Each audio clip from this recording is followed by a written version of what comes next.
അപ്പോൾ നമ്മുടെ ഒരു ക്ലാസ്സാണ് counselling made easy, how to attend the client and body language is included. നമുക്ക് കൗൺസിലിംഗ് എങ്ങനെ ചെയ്യാം എന്നുള്ളത് അത്ര ഭയങ്കര വിശാലമായിട്ടുള്ളൊരു ക്ലാസ്സാണ്. നമുക്കൊരു 30-35 മണിക്കൂറിന് പുറത്ത് ഞാൻ എടുത്തുകൊണ്ടിരിക്കുന്ന ക്ലാസ്സാണ്. അപ്പം വളരെ ഷോർട്ടാക്കി ഒന്ന് അവതരിപ്പിക്കും. 1.5 മണിക്കൂർ കൊണ്ട് പറയാൻ പറ്റുന്ന രീതിയിൽ നമ്മൾ പറയും.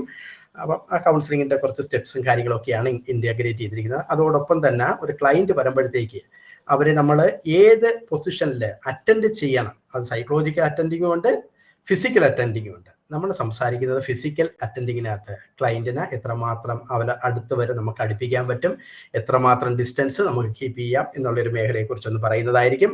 മറ്റൊരു ഭാഗമാണ് ക്ലൈൻറ്റ് വരുന്ന സമയത്ത് അവരുടെ ബോഡി ലാംഗ്വേജ് നമ്മൾ അസസ് ചെയ്യുന്നത് വഴി നമുക്ക് ഇഷ്ടംപോലെ സഹായം കിട്ടും.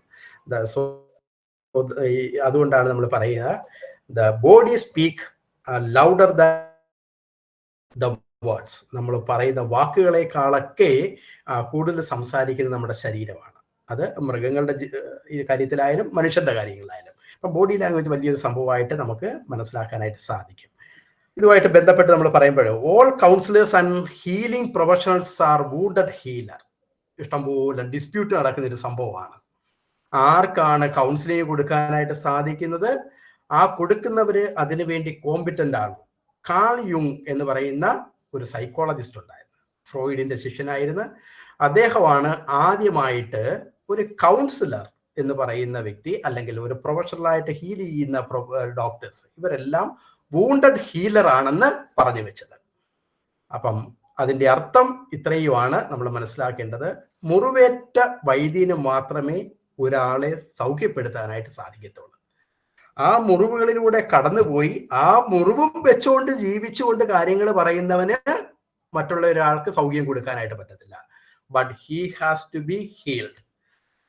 വൂണ്ടഡ് ഹീലർ എന്നാണ് പറയുന്നത്. വൂണ്ടഡ് ആണ്, പക്ഷെ അദ്ദേഹം സ്വയം അദ്ദേഹത്തിന്റെ ജീവിതത്തിലുള്ള ഈ പ്രശ്നങ്ങളൊക്കെ തരണം ചെയ്ത് അതിനുള്ള മാർഗങ്ങൾ കണ്ടെത്തി അതിനുള്ള രീതിയിലൊക്കെ കാര്യങ്ങൾ കൈകാര്യം ചെയ്തു എന്നുള്ളതാണ് ഈ കോൺസെപ്റ്റ് കൊണ്ട് അർത്ഥമാക്കുന്നത്. Wounded healer is A term created by psychologist Carl Jung. The idea states that an analyst is compelled to treat patients because the analyst himself is wounded. ആ വ്യക്തി മുറിവേറ്റവനാകുന്നത് കൊണ്ട് തന്നെ അവൻ മറ്റുള്ളവർക്ക് സൗഖ്യം കൊടുക്കാനായിട്ട് അല്ലെങ്കിൽ അതിന് പ്രാപ്തനാണ് എന്നുള്ളതാണ് പറയപ്പെടുന്നത്. ക്ലിയർ ആണോ? ആരെങ്കിലും ഇടയ്ക്കൊന്ന് മൈക്ക് ഓൺ ആക്കി ആണെങ്കിൽ ആണെന്ന് പറഞ്ഞിട്ട് നമുക്ക് അടുത്തേക്ക്. Okay, very good. Scholars suggest that the Jung's childhood vulnerability compelled him to heal his own life. അതുകൊണ്ടാണ് പറയുന്നത് എന്താണ്, കാൾ യുങ്ങിന്റെ ജീവിതത്തിൽ കുഞ്ഞുനാളിലുണ്ടായ അനുഭവങ്ങളൊക്കെ അദ്ദേഹം ഹീൽ ചെയ്തിട്ടാണ് മറ്റുള്ളവരെ ഹീൽ ചെയ്യാനായിട്ട് അദ്ദേഹം ഇറങ്ങപ്പെട്ടത്. ഇന്ന് നമ്മുടെ കേരളക്കരയിൽ മൊത്തം ഇഷ്ടംപോലെ ഷോപ്പുകൾ കണക്ക് സൈക്കോളജിസ്റ്റുകളുണ്ട്, ഇഷ്ടംപോലെ കൗൺസിലിംഗ് സെന്ററുകളുണ്ട്. അപ്പം ഇവിടെ നമ്മൾ അതിനകത്തൊന്നും യാതൊരു പ്രശ്നവുമില്ല. പക്ഷെ നമ്മൾ മനസ്സിലാക്കേണ്ടത് അവർക്ക് മുറിവുള്ളവരാണ്, പക്ഷെ ആ മുറിവ് അവർ ഹീൽ ചെയ്തിട്ടുണ്ടോ?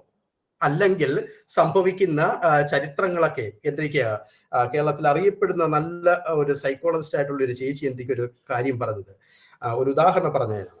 അപ്പൊ അവരൊരിക്കലും ഇങ്ങനെ കൗൺസിലിംഗ് കൗൺസിലിംഗ് പറഞ്ഞു കാര്യങ്ങൾ മുന്നോട്ട് പോകുന്നു. പറയുന്നതിനിടയ്ക്ക് ആ ക്ലൈന്റ് പറഞ്ഞ അതേ അനുഭവങ്ങളിലൂടെ ആള് കടന്നുപോയി. ക്ലൈന്റ് കരയുന്നതിന് മുമ്പ് ഈ കൗൺസിലറായ ചേച്ചി ഇരുന്ന് കരഞ്ഞുപോയി. It is a ultra failure. സംഭവം പിടികിട്ടിയോ? സോ നമ്മളെല്ലാവരും മനുഷ്യരായിട്ടുള്ള എല്ലാവർക്കും വൂൺസുകളുണ്ട്. ആ വൂൺസിന് നമ്മൾ ഹീൽഡ് ആകണം. ഹീൽ ചെയ്യപ്പെട്ട് നമ്മളിലുള്ള ആന്തരിക സൗഖ്യങ്ങൾ നമുക്ക് ലഭിച്ചെങ്കിൽ മാത്രമേ മറ്റുള്ളവരെ നമുക്ക് സഹായിക്കാനായിട്ട് സാധിക്കത്തുള്ളൂ എന്നുള്ളൊരു മുഖവിരയോടുകൂടി നമ്മുടെ ക്ലാസ്സിലേക്ക് നമുക്ക് പ്രവേശിക്കാം. So counselling is an interpersonal and collaborative process by which one facilitate growth. ഒരു വ്യക്തിയില് ഒരു ഇന്റർപേഴ്സണൽ റിലേഷൻഷിപ്പാണ്. നമ്മുടെ മുന്നിൽ വന്നിരിക്കുന്ന വ്യക്തിക്ക് അവരെ നമ്മൾ ഫെസിലിറ്റേറ്റ് ചെയ്യുന്നു. എന്തിനു വേണ്ടി? അവർക്ക് ഗ്രോത്തുകൾ ഉണ്ടാകാനായിട്ടും ആ ഗ്രോത്തുകൾ, അവർക്കുണ്ടാകുന്ന കുറവുകളെ പരിഹരിക്കാനായിട്ടുള്ള മാർഗങ്ങൾ നമ്മൾ കാണിച്ചു കൊടുക്കുന്നത്. അതിന് നമ്മൾ കുറേയേറെ ആറ്റിറ്റ്യൂഡുകൾ, നമ്മുടേതായിട്ടുള്ള ആറ്റിറ്റ്യൂഡുകൾ അല്ലെങ്കിൽ സ്റ്റെപ്പുകൾ നമ്മൾ അവലംബിക്കുന്നു. അതിനോടൊപ്പം തന്നെ നമുക്കുള്ള സ്കില്ലുകളും ഇതിനകത്ത് ഇന്റഗ്രേറ്റ് ചെയ്തുകൊണ്ട് അവന് ഗ്രോത്ത് കൊടുക്കുന്ന അപ്രോപ്രിയേറ്റ് ആയിട്ടുള്ള കോണ്ടെക്സ്റ്റില് ഒരു ക്ലയന്റിന് നമ്മുടെ സ്റ്റെപ്പുകളും അതായത് ആറ്റിറ്റ്യൂഡ്സുകളും അതോടൊപ്പം തന്നെ നമ്മുടെ സ്കില്ലുകളും ഇന്റഗ്രേറ്റ് ചെയ്തുകൊണ്ട് നമുക്ക് ഒരാളെ സഹായിക്കാനായിട്ട് സാധിക്കും. അങ്ങനെ സഹായം കൊടുക്കുന്ന ഒരു പ്രക്രിയയെ പറയുന്ന പേരാണ് counselling. So much is clear? Okay, very good. ഇനി ഞാൻ ഈ സെക്ഷൻ കൈകാര്യം ചെയ്യുമ്പോഴത്തേക്ക് ഞാൻ ഫോക്കസ് ചെയ്യുന്നത് ഒരു പ്രത്യേക മെത്തേഡാണ്. It is called micro skill model. വളരെ ചെറിയ രീതിയിലുള്ള എളുപ്പത്തിൽ സ്റ്റുഡൻസിനും അല്ലെങ്കിൽ പ്രാക്ടീസിങ് മേഖലയിൽ നിലനിൽക്കുന്ന അല്ലെങ്കിൽ വലിയ എക്സ്പേർട്ട് എന്നുള്ളതല്ല, മറിച്ച് പഠിച്ചുകൊണ്ടിരിക്കുന്ന കുട്ടികൾക്കും അതോടൊപ്പം തന്നെ കൗൺസിലിംഗ് ചെയ്യാനായിട്ട് ആഗ്രഹിക്കുന്നവർക്കൊക്കെ എളുപ്പത്തിൽ ഒരു മാർഗം. അപ്പം ഞങ്ങളുടെ ഒരു അച്ഛനാണ് ജോൺ ആന്റണി എന്ന് പറയുന്നത്, തമിഴ്നാട്ടിലെ ഒരു അച്ഛനാണ്. അദ്ദേഹം ഇഷ്ടംപോലെ പുസ്തകങ്ങൾ കേരളത്തിലും ഇന്ത്യയിലും മുഴുവനും പുള്ളിയുടെ പുസ്തകങ്ങളാണ് യൂണിവേഴ്സിറ്റിയിൽ പോലും ഒക്കെ മിക്കതും ഉപയോഗിക്കുന്നത്. അപ്പം ആ ഒരു അച്ഛൻ്റെ കോൺസെപ്റ്റിന്റെ അടിസ്ഥാനത്തിലാണ് ഈ ക്ലാസ് ഞാൻ മുന്നോട്ട് കൊണ്ടുപോകുന്നത്. അദ്ദേഹം പറയുന്നത് ഈ ഒരു 7 സ്റ്റെപ്പുകൾ, നമുക്ക് 13 സ്റ്റെപ്പുകളാണ് ഈ മൈക്രോ സ്കിൽ മോഡലിനകത്തുള്ളത്. അപ്പം അതിന് 2 ഭാഗങ്ങളായിട്ട് നമുക്ക് തരംതിരിക്കാനായിട്ട് സാധിക്കും. അതിന് പറയുന്നത് ഫെസിലിറ്റേറ്റീവ് ഡൈമെൻഷൻ അല്ലെങ്കിൽ പാസിംഗ് എന്ന് പറയും. അതോടൊപ്പം തന്നെ ആക്ഷൻ ഓറിയന്റഡ് ഡൈമെൻഷൻ അല്ലെങ്കിൽ റീഫ്രെയിമിംഗ്. ഇത് രണ്ട് വശങ്ങളാണ്. ഒന്നാമത്തെ 7 സ്റ്റെപ്പുകൾ എന്ന് പറഞ്ഞു കഴിഞ്ഞാൽ നമ്മൾ അവലംബിക്കേണ്ട സ്റ്റെപ്പ് എന്താണ്, മുന്നോട്ട് കൊണ്ടുപോകേണ്ട ഒരു ഫെസിലിറ്റേറ്റ് ചെയ്യുകയാണ്. ആ കൗൺസിലിങ്ങിനിടയ്ക്ക് അല്ലെങ്കിൽ കൗൺസിലിംഗ് വരുന്ന വ്യക്തികളെ കൗൺസിലിംഗ് പ്രൊസീജിയർ മുന്നോട്ട് പോകാനായിട്ട് നമ്മൾ ഫെസിലിറ്റേറ്റ് ചെയ്യുന്ന 7 സ്റ്റെപ്പുകളാണ് ആദ്യം പറയപ്പെടുന്ന 7 സ്റ്റെപ്പുകൾ. എന്നാൽ രണ്ടാമത്തെ റീഫ്രെയിമിംഗ് എന്ന് പറയുന്ന ഭാഗം ആക്ഷൻ ഓറിയന്റഡ്. അതിനുശേഷം നമ്മൾ എന്തൊക്കെ ചെയ്യണം എന്നുള്ള ഒരു ഭാഗമായിട്ടും തരംതിരിച്ചിട്ടുണ്ട്. അപ്പം ഈ 2 വശങ്ങളാണ് ഒരു എളുപ്പ മാർഗത്തിൽ നമുക്ക് കൗൺസിലിംഗ് മുന്നോട്ട് കൊണ്ടുപോകാനായിട്ട് സഹായിക്കുന്നത്. ഇത്രയും വ്യക്തമാണോ? ഇനി ഞാൻ എടുത്ത് ഓരോന്നൊന്നും പറഞ്ഞു പോകാം. റീഫ്രെയിമിംഗ് എന്നുള്ള ഭാഗം നമ്മൾ ഭയങ്കരമായിട്ടും കൈകാര്യം ചെയ്തില്ല. എന്നാൽ ആദ്യത്തെ 7 സ്റ്റെപ്പുകൾ നമ്മൾ അത്യാവശ്യം ഈ 1.5 മണിക്കൂർ കൊണ്ട് പറ്റാവുന്ന രീതിയിൽ ഓടിച്ച് പറയുന്നതായിരിക്കും. ഇത്രയും വ്യക്തമാണോ?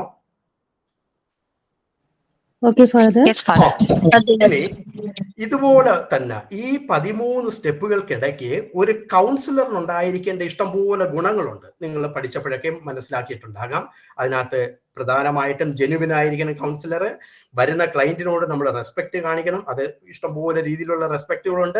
അതോടൊപ്പം തന്നെ ക്ലയന്റ് ആ കേസുകളിൽ അദ്ദേഹം എമ്പതറ്റിക് ആയിരിക്കണം. ആ എമ്പതിയെ നമ്മൾ പ്രൈമറി എമ്പതി അല്ലെങ്കിൽ ബേസിക് എമ്പതി എന്ന് പറയും. ഇനി മറ്റൊരു എമ്പതി ഉണ്ട്, അഡ്വാൻസ്ഡ് എമ്പതി എന്ന് പറയും. അതിന്റെ പ്രത്യേകത എന്ന് പറഞ്ഞു കഴിഞ്ഞാൽ ആ വ്യക്തി ആ ക്ലയന്റ് പറഞ്ഞ കാര്യങ്ങളിൽ അവരുടെ ഉള്ളിൽ തന്നെ പറയാതെ കിടക്കുന്ന വസ്തുതകളുണ്ടാകും. ആ പറയാതെ വരുന്ന വസ്തുതകളെ പറയിപ്പിക്കാനായിട്ട് നമ്മൾ ഒരിച്ചിലൂടെ എമ്പതറ്റിക്കായി പറയുമ്പോൾ അത് പുറത്തേക്ക് വരുന്നതിനെയാണ് നമ്മൾ അഡ്വാൻസ്ഡ് എമ്പതി എന്ന് പറയുന്നത്. അതൊന്നും പറയാനായിട്ട് നമുക്ക് സമയമില്ല. പിന്നെ 5ാമത്തെ ഒരു ഭാഗമാണ് കോൺക്രീറ്റ് ആയിരിക്കണം. നമ്മൾ പറയുന്ന കാര്യങ്ങളൊക്കെയും ഹിയർ ആൻഡ് നൗ അല്ലെങ്കിൽ ഇപ്പോഴുള്ള അവസ്ഥയിൽ കോൺക്രീറ്റ് ആയിട്ട് കൃത്യനിഷ്ഠയായിട്ട് കാര്യങ്ങൾ അവതരിപ്പിച്ച് പോകണം എന്നുള്ളതാണ്. സമയമുണ്ടെങ്കിൽ ആ ഒരു പോയിന്റ് ഞാൻ ജസ്റ്റ് ഒന്ന് പറഞ്ഞു പോകാം. മറ്റൊരു സ്കില്ലാണ് ചലഞ്ചിങ്. ഈ കൗൺസിലിംഗ് സെക്ഷൻ ഇടയ്ക്ക് നമ്മൾ ചില കാര്യങ്ങളിൽ ക്ലയന്റിനെ നമ്മൾ ചലഞ്ച് ചെയ്യേണ്ടി വരും. അപ്പം അത് നമുക്ക് ചെയ്യാനായിട്ട് സാധിക്കണം. ഇനിയും ചില വസ്തുതകളിൽ ചില കാര്യങ്ങൾ നമ്മൾ അവർ പറയുന്ന സമയത്ത് ചില അവസരങ്ങളിലെങ്കിലുമൊക്കെ നമുക്ക് സെൽഫ് ഡിസ്ക്ലോഷർ ചെയ്യേണ്ടി വരും. നമുക്ക് നമ്മുടെ ജീവിതത്തിൽ നമ്മൾ തരണം ചെയ്ത രീതികളോ അല്ലെങ്കിൽ നമ്മൾ അനുഭവിച്ച പ്രശ്നങ്ങളോ ആ പ്രശ്നങ്ങൾ ഏത് മാർഗമാണ് നമ്മൾ കണ്ടത് എന്നൊക്കെയുള്ള രീതിയിലുള്ള സെൽഫ് ഡിസ്ക്ലോഷർ നമുക്ക് ഉപയോഗിക്കാനായിട്ട് സാധിക്കും. അതോടൊപ്പം തന്നെ ഇമ്മീഡിയസി എന്ന് പറയുന്ന ഒരു ഭാഗമുണ്ട്. ഇമ്മീഡിയസി എന്ന് പറയുന്നത് ഒരു ജസ്റ്റാൾട്ട് തെറാപ്പിയുടെയൊക്കെ ഒരു വശമായിട്ടാണ് അവർ ഉപയോഗിക്കുന്നത്, ആ ടൈം ഉപയോഗിക്കുന്നത്. അപ്പം അത് ഹിയർ ആൻഡ് നൗ എന്നൊക്കെയുള്ള കോൺസെപ്റ്റാണ്. അതായത് ആ കോൺക്രീറ്റ്നെസ്സും ഇമ്മീഡിയസി ഒക്കെ ഒരുപോലെ വരുന്ന ഇത്രയൊക്കെയാണ് ഏകദേശം ഒരു കൗൺസിലർ ഉണ്ടായിരിക്കേണ്ട നല്ല ഗുണങ്ങൾ. ഇതെല്ലാം നമുക്ക് പറയാനായിട്ട് സമയം കിട്ടത്തില്ല. ഒരെണ്ണം ഞാൻ അതിനകത്ത് എടുത്ത് പറയുന്നതായിരിക്കും. ഇനി ഒരു വ്യക്തി നമ്മുടെ ഒരു കേസ് അവതരിപ്പിക്കുന്നത് ഈ 4 തലത്തിൽ നിന്നുകൊണ്ട് മാത്രമായിരിക്കും. നിങ്ങൾ ഈ ലോകത്തിലുള്ള മനുഷ്യരുടെ എല്ലാ പ്രശ്നങ്ങളും എടുത്തോ, മനുഷ്യരെല്ലാം പ്രശ്നങ്ങൾ അവതരിപ്പിക്കുന്നത് ഈ 4 സിറ്റുവേഷനിൽ നിന്നുകൊണ്ട് മാത്രമായിരിക്കും. ഒന്നാമത്തത് ഫോൾട്ടി സിറ്റുവേഷൻ എന്ന് പറയും. അവർക്ക് ആ സംഭവവുമായിട്ട്, ആ യാഥാർത്ഥ്യവുമായിട്ട് പൊരുത്തപ്പെട്ടു പോകാൻ പറ്റാത്തതിന്റെ കൊണ്ടുണ്ടാകുന്ന പ്രയാസങ്ങൾ. രണ്ടാമത്തെ മേഖലയിൽ ആൾക്കാർ പ്രശ്നങ്ങൾ സംസാരിക്കുന്നത് എപ്പോഴും അവര് ചിന്തിച്ചു പോകുന്ന രീതിക്ക് അനുസരിച്ച്, ചിന്തയിലുണ്ടാകുന്ന മാറ്റങ്ങൾക്കനുസരിച്ച് അവർക്കുണ്ടാകുന്ന പ്രയാസങ്ങൾ. ഇനി മറ്റൊരു മേഖലയാണ് ഫോൾട്ടി ഫീലിംഗ്. തെറ്റായിട്ടുള്ള ഫീലിംഗിലേക്ക് അവർ കടന്നു വരുന്നു, അതുകൊണ്ടുണ്ടാകുന്ന പ്രയാസങ്ങൾ. ഇനി നാലാമത്തെ ഒരു മേഖലയാണ് നമ്മുടെ ബിഹേവിയർ പാറ്റേൺ. ഞാൻ ചെയ്യാൻ പാടില്ലാത്ത കാര്യങ്ങൾ ചിലപ്പോൾ എന്തൊക്കെയോ കാരണങ്ങൾ കൊണ്ട് ചെയ്തു പോകുന്നു, ചെയ്യേണ്ട കാര്യങ്ങൾ ഞാൻ എന്തൊക്കെയോ കാരണങ്ങൾ കൊണ്ട് ചെയ്യാതെ പോകുന്നു. ഈ 4 മേഖലകളിൽ നിന്നുകൊണ്ടായിരിക്കും മനുഷ്യര് നമ്മുടെ മുന്നിൽ വന്നുകൊണ്ട് ഏത് കേസ് പറഞ്ഞാലും ഇങ്ങനെ തന്നെയായിരിക്കും. ഇത്രയും വ്യക്തമാണോ?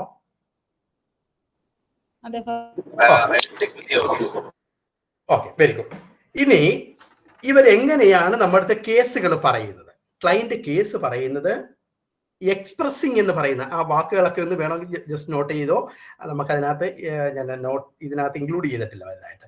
സാധാരണ രീതിയിൽ മനുഷ്യർ വന്ന് കാര്യങ്ങൾ പറയുന്നത് അവർ പറയുകയാണ്, അല്ലേ? പറയുകയാണ്, എക്സ്പ്രസിങ് ആണ്. ഈ എക്സ്പ്രസിങ് ലെവൽ എന്ന് പറഞ്ഞാൽ 5 രീതിയിലാണ് സാധാരണ സംഭവിക്കുന്നത്. അതിനപ്പുറത്തേക്ക് ഒരു മനുഷ്യന് എക്സ്പ്രസ് ചെയ്യാനായിട്ട് പറ്റത്തില്ല. ഒന്നാമത്തെ ലെവൽ ഓഫ് എക്സ്പ്രഷൻ എന്ന് പറഞ്ഞാൽ റിച്വലിസ്റ്റിക് ആണ്. നമുക്ക് അതിനകത്ത് വലിയ കണ്ടൻസ് ഒന്നും ഉണ്ടാകത്തില്ല. സാധാരണ രീതിയിൽ ഒരാളെ കാണുമ്പോൾ ഗ്രീറ്റ് ചെയ്യുന്നു, സാറേ ഗുഡ് മോർണിംഗ് സാറേ, സുഖമാണോ സാറേ, സാറിന് ഓക്കെ ആണോ, ഇന്ന് രാവിലെ ഭക്ഷണം കഴിച്ചോ. ഇതാണ് റിച്വലിസ്റ്റിക് എക്സ്പ്രഷൻ എന്ന് പറയുന്നത്.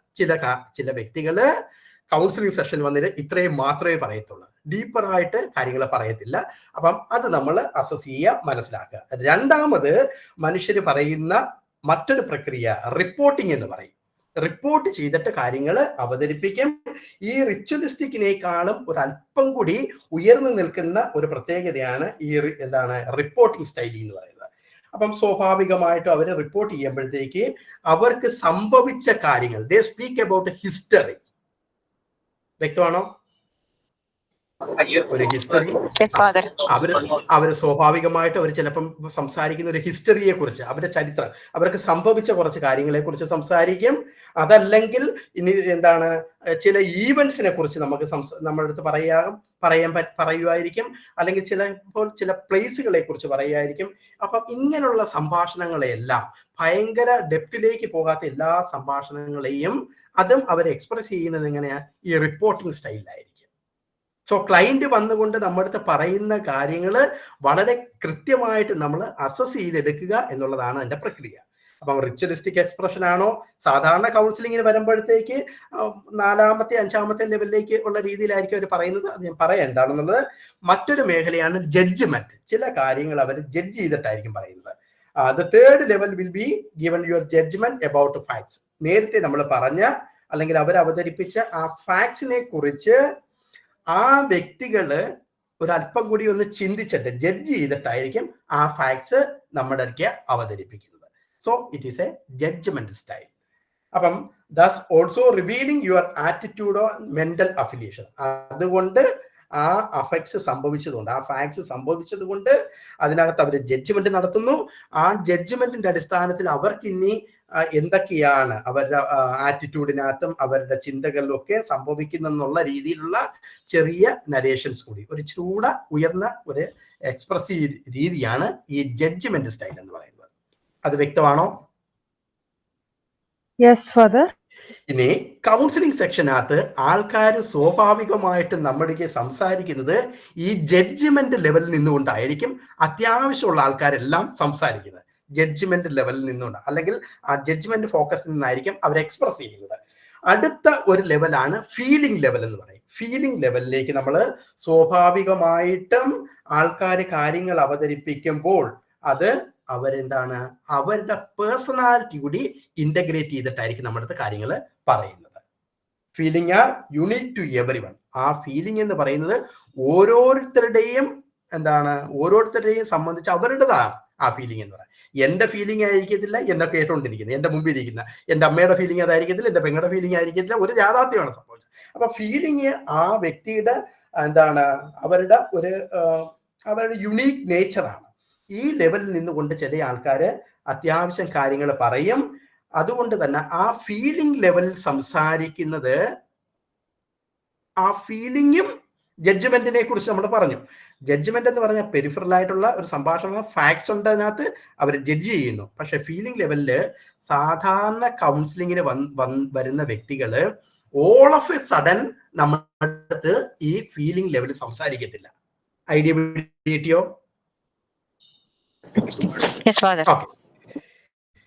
മറ്റൊരു ലെവലാണ് ഗട്ട് ലെവൽ എന്ന് പറയും. Gut level. ഈ ഗട്ട് ലെവലിൽ ഒരാള് ഒരു സംഭാഷണം നടത്തുകയാണെങ്കിൽ അവനെ കുറിച്ച് മുഴുവനായിട്ട്, അവൻ എന്താണോ അവന്റെ ഉള്ളിലുള്ള എല്ലാ സകല കാര്യങ്ങളെ കുറിച്ച് കൗൺസിലറിക്ക് അവൻ അവതരിപ്പിക്കും. അതുകൊണ്ട് ആ ഗട്ട് ലെവലിലേക്ക് സ്വാഭാവികമായിട്ടും വലുതായിട്ടൊന്നും ആരും അങ്ങനെ പോയി പറയത്തില്ല. കാരണം എന്താണ്, കൗൺസിലിംഗ് സെക്ഷനകത്ത് അത്യാവശ്യം ആൾക്കാര്, കാരണം 1, 2, 3, 4, 5 പ്രാവശ്യത്തെ പരിചയം മാത്രമേ ഉള്ളൂ. അതുകൊണ്ട് പൊതുവെ ആ ഗട്ട് ലെവലിൽ നിന്ന് സംസാരിക്കത്തില്ല, മറിച്ച് അവർ സംസാരിക്കുന്നത് ജഡ്ജ്മെന്റ് ലെവലിലും ഈ ഫീലിംഗ് ലെവലിലും ആയിരിക്കാം. അപ്പം ഇത് നമ്മൾ അസസ് ചെയ്യണം. കൗൺസിലിങ്ങിന് വരുന്ന വ്യക്തി ഏത് രീതിയിലാണ് അവർ സംസാരിക്കുന്നത്, ആ രീതികളെ നമ്മൾ മനസ്സിലാക്കിയെടുക്കുക എന്നുള്ളതാണ് കൗൺസിലിങ്ങിന്റെ പരമപ്രധാനമായിട്ടുള്ള ഒരു വസ്തുത, ആദ്യത്തെ ഒരു വസ്തുത. ഇനി ഇത് സ്വാഭാവികമായിട്ട് ഒരു ക്ലയന്റ് കാര്യങ്ങൾ പറഞ്ഞു തുടങ്ങുന്നത് ഒരു ഇച്ചിരൂടെ സെക്ഷൻ മുന്നോട്ട് പോയി കഴിയുമ്പോഴത്തേക്ക്, ആദ്യം വന്ന് കാണുന്ന ഒരു വ്യക്തിയിലേക്ക് പെട്ടെന്ന് കയറിയൊന്നും കാര്യങ്ങൾ പറയത്തില്ല. ഞാൻ ഏതൊക്കെ മേഖലകളിലാണ് ആൾക്കാർ പ്രശ്നം അവതരിപ്പിക്കുന്നത് എന്നുള്ളതാണ് ഈ ഒരു ഭാഗത്ത് പറയാനായിട്ട് ആഗ്രഹിച്ചത്. കേസ് പിടികിട്ടിയല്ലോ? സംഭവം മനസ്സിലായോ? ഇത്രയും ആൾക്കാർ എങ്ങനെയായിരിക്കും അവരുടെ വസ്തുതകൾ എക്സ്പ്രസ് ചെയ്യുന്നത്? Okay, very good. ഇനി നമ്മൾ കൗൺസിലിംഗ് ഫോർമാറ്റിനെ കുറിച്ച്, അതിന്റെ ആ സ്റ്റെപ്സിനെ കുറിച്ച് നമ്മൾ പറഞ്ഞു. ഇനി ആദ്യം സ്വാഭാവികമായിട്ട് നമ്മുടെ അടുക്കൽ വരുന്ന ഒരു ക്ലയന്റിന് നമ്മൾ എന്ത് ചെയ്യണം? വെൽക്കം ചെയ്യണം. ഇതാണ് പൊതുവേ കൗൺസിലിങ്ങിന് പഠിപ്പിക്കുന്നതും നമ്മൾ ചെയ്യേണ്ട ഒരു വസ്തുതയും. ഈ വെൽക്കം ചെയ്യുന്നത് പല രീതിയിൽ പല ആൾക്കാര് വെൽക്കം ചെയ്യാറുണ്ട്. അപ്പം ഈ വെൽക്കം ചെയ്ത ക്ലയന്റിന് നമ്മൾ പെട്ടെന്ന് തന്നെ ഇവർ സംസാരിക്കത്തില്ല എന്ന് പറഞ്ഞു. അപ്പൊ അതുകൊണ്ട് തന്നെ നമ്മൾ എന്താണ്, ഒരു ചെറിയ സംഭാഷണങ്ങൾ നടത്തണം. അതുകൊണ്ടാണ് കൗൺസിലിങ്ങിന്റെ ആദ്യത്തെ സ്റ്റെപ്പ് എന്ന് പറയുന്നത് warmly welcome the client and make him comfortable with a small talk. ക്ലയന്റിനെ നമ്മൾ വെൽക്കം ചെയ്യുക. അതോടൊപ്പം തന്നെ ആ വെൽക്കം ചെയ്ത് നമ്മുടെ മുന്നിൽ വരുന്ന വ്യക്തിയെ നമ്മൾ ചെറിയ സംഭാഷണങ്ങൾ കൊണ്ട്, ഇപ്പം രണ്ടാമത്തെയോ മൂന്നാമത്തെയോ ഒക്കെ കൗൺസിലിങ്ങിൽ വരുമ്പോഴത്തേക്ക് ഇതൊന്നും വലുതായിട്ട് ആവശ്യമായിട്ട്, ആ സ്മോൾ ടോക്ക് ഒന്നും വലുതായിട്ട് ആവശ്യം വരത്തില്ല. കാരണം അവർക്ക് നമ്മളെ പരിചയമുണ്ട്. പരിചയമില്ലാത്ത ഒരാൾ വരുമ്പോഴത്തേക്ക് സ്വാഭാവികമായിട്ട് അവർ സംസാരിക്കത്തില്ല. So we have to make a small talk. ഈ സ്മോൾ ടോക്ക് 2 to 3 minutes വരെ പോകാം എന്നുള്ളതാണ് പറയുന്നത്. അത് അതിന്റെ ഭാഗത്ത് നിൽക്കട്ടെ. ഈ warmly welcome the client and make him comfortable with a small talk എന്ന് പറയുന്നത് ഒരു തെറപ്യൂട്ടിക് റിലേഷൻഷിപ്പാണ്. ഈ തെറപ്യൂട്ടിക് റിലേഷൻഷിപ്പിനകത്ത് നമ്മൾ എന്ത് ചെയ്യണം? ആ ക്ലയന്റിന് സ്വാഭാവികമായിട്ടും പ്രൈവസി നമ്മൾ പ്രൊവൈഡ് ചെയ്യണം. പ്രൈവസി ഇല്ലെങ്കിൽ അവന് ഭയങ്കര പ്രയാസമാണ്.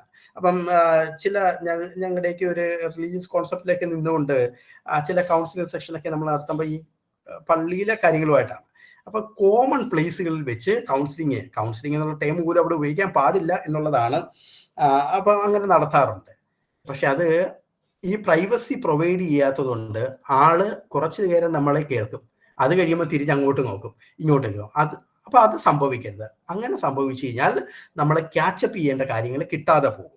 അപ്പം ആ പ്രൈവസി പ്രൊവൈഡ് ചെയ്യുക എന്നുള്ളത് നമ്മുടെ ആദ്യത്തെ ഒരു ഉത്തരവാദിത്വമാണ്. അതിന് നമുക്ക് അത്യാവശ്യം നല്ലൊരു റൂമാണെങ്കിൽ അങ്ങനെ എന്താണോ സെറ്റിംഗ് വേണ്ടത് ആ രീതിയിൽ നമ്മൾ അറേഞ്ച് ചെയ്യുക. വെറുതെ കാണുന്നിടത്തും നിൽക്കുന്നിടത്തും കൊടുക്കാനായിട്ടുള്ളതല്ല ക്ലിനിക്കൽ കൗൺസിലിംഗ് എന്ന് പറയുന്നത്. സംഭവം പിടികിട്ടിയോ? രണ്ടാമത്തെ മറ്റൊരു ഭാഗമായിട്ട് നമ്മൾ മനസ്സിലാക്കേണ്ടത് കോൺഫിഡൻഷ്യാലിറ്റി നമ്മൾ അഷ്യൂർ ചെയ്യണം. അപ്പൊ ഈ കോൺഫിഡൻഷ്യാലിറ്റിയെ കുറിച്ചൊക്കെ തന്നെ ഞാൻ പല ക്ലാസ്സിൽ ഒരു 1/4-3 മണിക്കൂർ തന്നെ എടുത്തു പോകുന്ന ഒരു സംഭവമാണ്. നമുക്ക് ജസ്റ്റ് എന്താണെന്ന് പറഞ്ഞു പോകാനേ പറ്റത്തുള്ളൂ. കോൺഫിഡൻഷ്യാലിറ്റി നമ്മൾ കീപ്പപ്പ് ചെയ്യണം. അത് അവരെ അഷ്യൂർ ചെയ്ത് കൊടുക്കണം. ചില യാഥാർത്ഥ്യങ്ങൾ നമുക്ക് പറയാനായിട്ട് പറ്റത്തില്ല, വേറെ ആരെയും വെളിപ്പെടുത്തത്തില്ല എന്നുള്ള ഉറപ്പ് ആ ക്ലയന്റിന് കിട്ടണം. എന്നിരുന്നാൽ ചില വസ്തുതകൾ നമുക്ക് പറയേണ്ടതായിട്ട് ആവശ്യം വന്ന് അതും പറയും എന്നുള്ള സൂചനയും കൂടി ആ കോൺഫിഡൻഷ്യാലിറ്റിയെ കുറിച്ച് സംസാരിക്കുമ്പോൾ ക്ലയന്റിലേക്ക് പറഞ്ഞു കൊടുക്കുക എന്നുള്ളതാണ്. മറ്റൊരു മേഖല എന്ന് പറയുന്നത്, ഞാനിത് എല്ലാവർക്കും ഓക്കെ ആണെന്നുള്ള രീതിയിലാണ് ഈ സമയം നമ്മൾ എന്താണ് എല്ലാവരും സൈക്കോളജിസ്റ്റ് കൗൺസിലേഴ്സ് ഒക്കെ ആണ് എന്നുള്ള ചിന്തയിലാണ്. ഇപ്പോഴത്തെ കൗൺസിലിങ്ങിനകത്തൊക്കെ അത്യാവശ്യം പറയപ്പെടുന്നതൊക്കെ ഏറ്റവും ഉചിതമായിട്ടുള്ള ടൈമൊക്കെ ഒരു 50 മിനിറ്റ്സ് എന്നുള്ള രീതിയിലാണ് പറയപ്പെടുന്നത്. അപ്പം ആ ടൈം ലിമിറ്റ്സിനെ കുറിച്ച് അവരെ ഓർമ്മപ്പെടുത്തുന്നതും പറയുന്നതൊക്കെ നല്ലതായിരിക്കും. അതല്ലെങ്കിൽ ഈ ക്ലയന്റ് എന്ത് ചെയ്യും, ഈ പോച്ചയടിച്ച് ഇങ്ങനെ അങ്ങ് പോകും. അവരിങ്ങനെ ചെത്തി ഇങ്ങനെ കാട് കയറി ഉള്ള സംഭാഷണങ്ങളിലേക്ക് പോകും. അത് നമുക്ക് കോമ്പിറ്റൻസി അല്ലെങ്കിൽ നമുക്ക് അത്രയും സ്കിൽഡും കൂടി അല്ലെങ്കിൽ നമുക്ക് കൺട്രോൾ ചെയ്യാനായിട്ട് പറ്റത്തില്ല. അപ്പൊ അത് നമ്മൾ ടൈം ലിമിറ്റിനെ കുറിച്ച് ബോധവാന്മാരാക്കണം. നമുക്ക് ഇത്രയും സമയമുണ്ട്, അതിന് ആ സമയത്തിനുള്ളിൽ നിങ്ങൾക്ക് പറയാനായിട്ടുള്ളതൊക്കെ നിങ്ങൾക്ക് പറയാം എന്നൊക്കെയുള്ള ഒരു അഷുറൻസ് ഒക്കെ കൊടുത്തുകൊണ്ടായിരിക്കണം അത് മുന്നോട്ട് പോകേണ്ട. ഇനി ചില ആൾക്കാരുടെ പ്രത്യേകത, ഞാൻ അതിനെക്കുറിച്ച് ഒന്നുകൂടി പറയാം. ചില ആൾക്കാരുടെ പ്രത്യേകത എന്ന് പറഞ്ഞാൽ ഈ ഷോപ്പിംഗ് കൗൺസിലിങ്ങിന് പോകുന്ന ആൾക്കാരെ നമ്മൾ കാണാറുണ്ട്. ഇന്ന് ഒരാളരികെ വന്ന് അടുത്ത ആളരികെ പോയി, അടുത്ത ദിവസം അടുത്ത് പോയി, ഇങ്ങനെ മാറി കൗൺസിലിങ്ങിന് പോകുന്ന ചില ആൾക്കാരെ നമുക്ക് കാണാനായിട്ട് സാധിക്കും. അതുകൊണ്ട് തന്നെ അങ്ങനെയുള്ള സംഭവങ്ങളുണ്ടോ, അതോടൊപ്പം തന്നെ അവർക്ക് എന്തെങ്കിലും സൈക്കാട്രി ഇഷ്യൂ അല്ലെങ്കിൽ മെന്റൽ ഇഷ്യൂസ് ഒക്കെ ഉണ്ടോ എന്നൊക്കെ അറിയാനായിട്ട് നമ്മൾ ഈ പ്രീവിയസ് കൗൺസിലിങ്ങിനെ കുറിച്ച് എൻക്വയറി ചെയ്യുന്നത് വളരെ ഉചിതമായിരിക്കും. ഇനി ഓരോ ഭാഗങ്ങൾ നമ്മളൊന്ന് കാണുകയാണ്. വാർംലി വെൽക്കം ദ ക്ലയന്റ്. അതിനകത്ത് അക്വൈന്റിങ് ആണ്, പരിചയപ്പെടുകയാണ്. ആദ്യമായിട്ട് എൻ്റെ മുന്നിൽ വരുന്ന ക്ലയന്റിനെ ഞാൻ ആദ്യമായിട്ട് കാണുന്നു, അവനോട് നിൽക്കുന്നു, അവനോട് സംസാരിക്കാനായിട്ട് നമ്മൾ സംസാരിക്കുക. അതുകൊണ്ടാണ് പറയുന്നത് stranger meets you for first time. Immediate attention ആണ് നമുക്ക് അവിടെ ആവശ്യമുള്ളത്.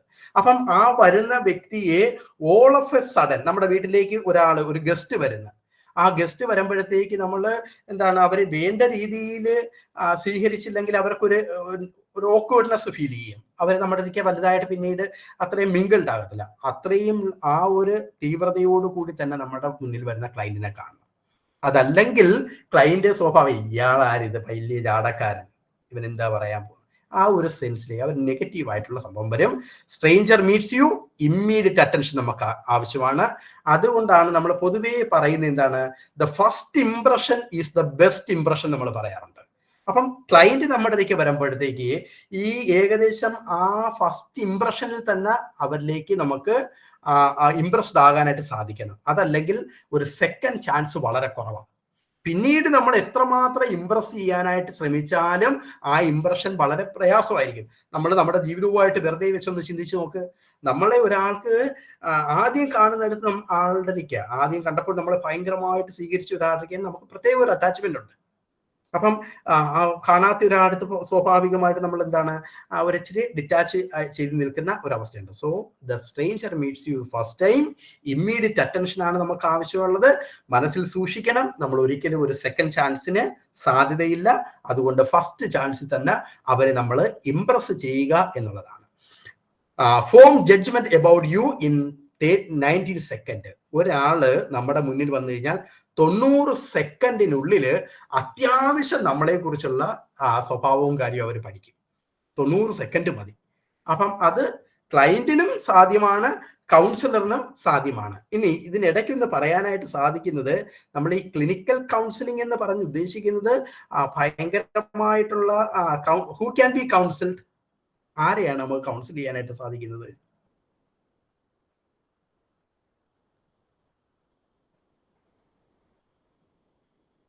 അയ്യോ, ആരെങ്കിലും ഒന്ന് പറഞ്ഞോ. Normal people. Normal person. We can counsel. Counseling can be done only to the normal person who are having emotional disturbance എന്നാണ് നല്ലൊരു ഡെഫിനിഷൻ പറയപ്പെടുന്നത്. ഇമോഷണൽ ആയിട്ടുള്ള പ്രയാസമുള്ള നോർമൽ ആയിട്ടുള്ള വ്യക്തികളെയാണ് നമ്മൾ ഈ സോ കോൾഡ് കൗൺസിലിംഗ് കൊണ്ട് നമുക്ക് സഹായിക്കാനായിട്ട് സാധിക്കുന്നത്. ഇനി ചില വ്യക്തികൾക്ക് മറ്റ് മാനസിക അസ്വാസ്ഥ്യങ്ങളൊക്കെ ഉള്ള ആൾക്കാരുണ്ടാകും. അതിന് നമുക്ക് അത്യാവശ്യം വേറൊരു ഭാഗമാണ് സൈക്കോതെറാപ്പികൾ ഇന്റഗ്രേറ്റ് ചെയ്യേണ്ടി വരും. ഉദാഹരണം CBT ഇന്റഗ്രേറ്റ് ചെയ്യുന്നു, അല്ലെങ്കിൽ REBT ഇന്റഗ്രേറ്റ് ചെയ്യുന്നു, അതല്ലെങ്കിൽ ജസ്റ്റാൾട്ട് തെറാപ്പികളൊക്കെ ഇന്റഗ്രേറ്റ്. അപ്പം ജസ്റ്റാൾട്ട് തെറാപ്പി സ്വാഭാവികമായിട്ട് നമ്മൾ ഇമോഷണൽ ഡിസ്റ്റർബൻസിനാണ് ഉപയോഗിക്കുന്നത്. അപ്പം ഇങ്ങനെയുള്ള ചില മെഡിക്കേഷൻ ആവശ്യമായിട്ട് വരുന്ന അതെല്ലാം എൻ്റെ വേറെ ഭാഗമാണ്. ഫാർമക്കോ തെറാപ്പി നമുക്ക് ആവശ്യമായിട്ട് വരും, സൈക്കോ തെറാപ്പികൾ ആവശ്യമായിട്ട് വരും. അപ്പം ആ ഒരു മേഖലയെ കുറിച്ചല്ല നമ്മൾ ഭയങ്കരമായിട്ട് ഫോക്കസ് ചെയ്യുന്നത്, മറിച്ച് ഇമോഷണൽ ഡിസ്റ്റർബൻസ് ഉള്ള ഒരാളെ നമുക്ക് എങ്ങനെ സഹായിക്കാം എന്നുള്ളതാണ് ഈ പറയപ്പെടുന്നത്. Impression is important for A therapeutic relationship. നമ്മുടെ ആ ഇംപ്രഷൻ നമ്മൾ കൊടുക്കുന്നതും അവർ നമ്മളിൽ ഇംപ്രസ്ഡ് ആകുന്നതും വളരെ വലിയൊരു കാര്യമാണ്. അതല്ലെങ്കിൽ നമ്മുടെ കൗൺസിലിംഗ് മുന്നോട്ട് പോകില്ല. അങ്ങനെ അത് സംഭവിച്ചില്ലെങ്കിൽ സ്വാഭാവികമായിട്ടും ക്ലയന്റ് ഒരു റെസിസ്റ്റൻസ് കീപ്പ് ചെയ്യും, അല്ലെങ്കിൽ ഒരു റിലക്റ്റൻസി അവർ കാണിക്കാനായിട്ടുള്ള സാധ്യത പിന്നീട് അങ്ങോട്ട് പോകുമ്പോൾ ഉണ്ടാകാനായിട്ടുള്ള സാധ്യത വളരെ കൂടുതലാണ്. സോ വി നീഡ് എന്താണ് ഒരു ഇംപ്രഷൻ ആവശ്യമായിട്ട് വരും. ഈ ഇംപ്രഷൻ കൊടുക്കുമ്പോഴത്തേക്ക് നമുക്ക് സ്വാഭാവികമായിട്ട് നമ്മൾ ഭയങ്കരമായിട്ട് ജെനുവിനായിട്ട് തന്നെ ആയിരിക്കണം പെരുമാറേണ്ടത്. അപ്പം ജെനുവിനെസ് എന്ന് പറയുന്നത് ഒരു കൗൺസിലർ ഉണ്ടാകേണ്ട വലിയൊരു ഗുണമാണ് എന്ന് നമ്മൾ പറഞ്ഞു. ആ സ്കില്ല് നമ്മൾ പ്രത്യേകം തന്നെ ആർജിച്ചെടുക്കണം, അതിനെക്കുറിച്ച് നമ്മൾ പഠിച്ചെടുക്കണം. അപ്പൊ ഈ സ്കിൽഡ് ജെനുവിൻ എന്ന് പറയുന്നത്, ആ സ്കില്ലെന്ന് പറയുന്നതെല്ലാം സ്വാഭാവികമായിട്ടും നമ്മൾക്ക് ബൈ നേച്ചറും കുറച്ചൊക്കെ ഉണ്ടാകാം, ബാക്കിയെല്ലാം നമ്മൾ ലേൺഡ് ആണ്. അപ്പം ആ ലേൺ ചെയ്തെടുക്കേണ്ട ആ സ്കില്ലുകൾ നമ്മൾ ലേൺ ചെയ്തെടുക്കണം എന്നുള്ളതാണ് പറയപ്പെടുന്നത്. അതോടൊപ്പം തന്നെ ഈ വാമലി വെൽക്കം ദ ക്ലയന്റ് എന്ന് പറയുന്ന ആ ഭാഗത്ത് നമ്മളുടെ മുന്നിൽ വരുന്ന ക്ലയന്റിന് സ്വീകരിക്കുമ്പോൾ ആ ഫസ്റ്റ് ഇംപ്രഷൻ, നമ്മുടെ റൂമും കാര്യങ്ങളൊക്കെ അത്യാവശ്യം പെർഫെക്റ്റ്ലി ഓക്കെ ആയിരിക്കണം എന്നുള്ളതാണ് മനസ്സിലാക്കേണ്ടത്.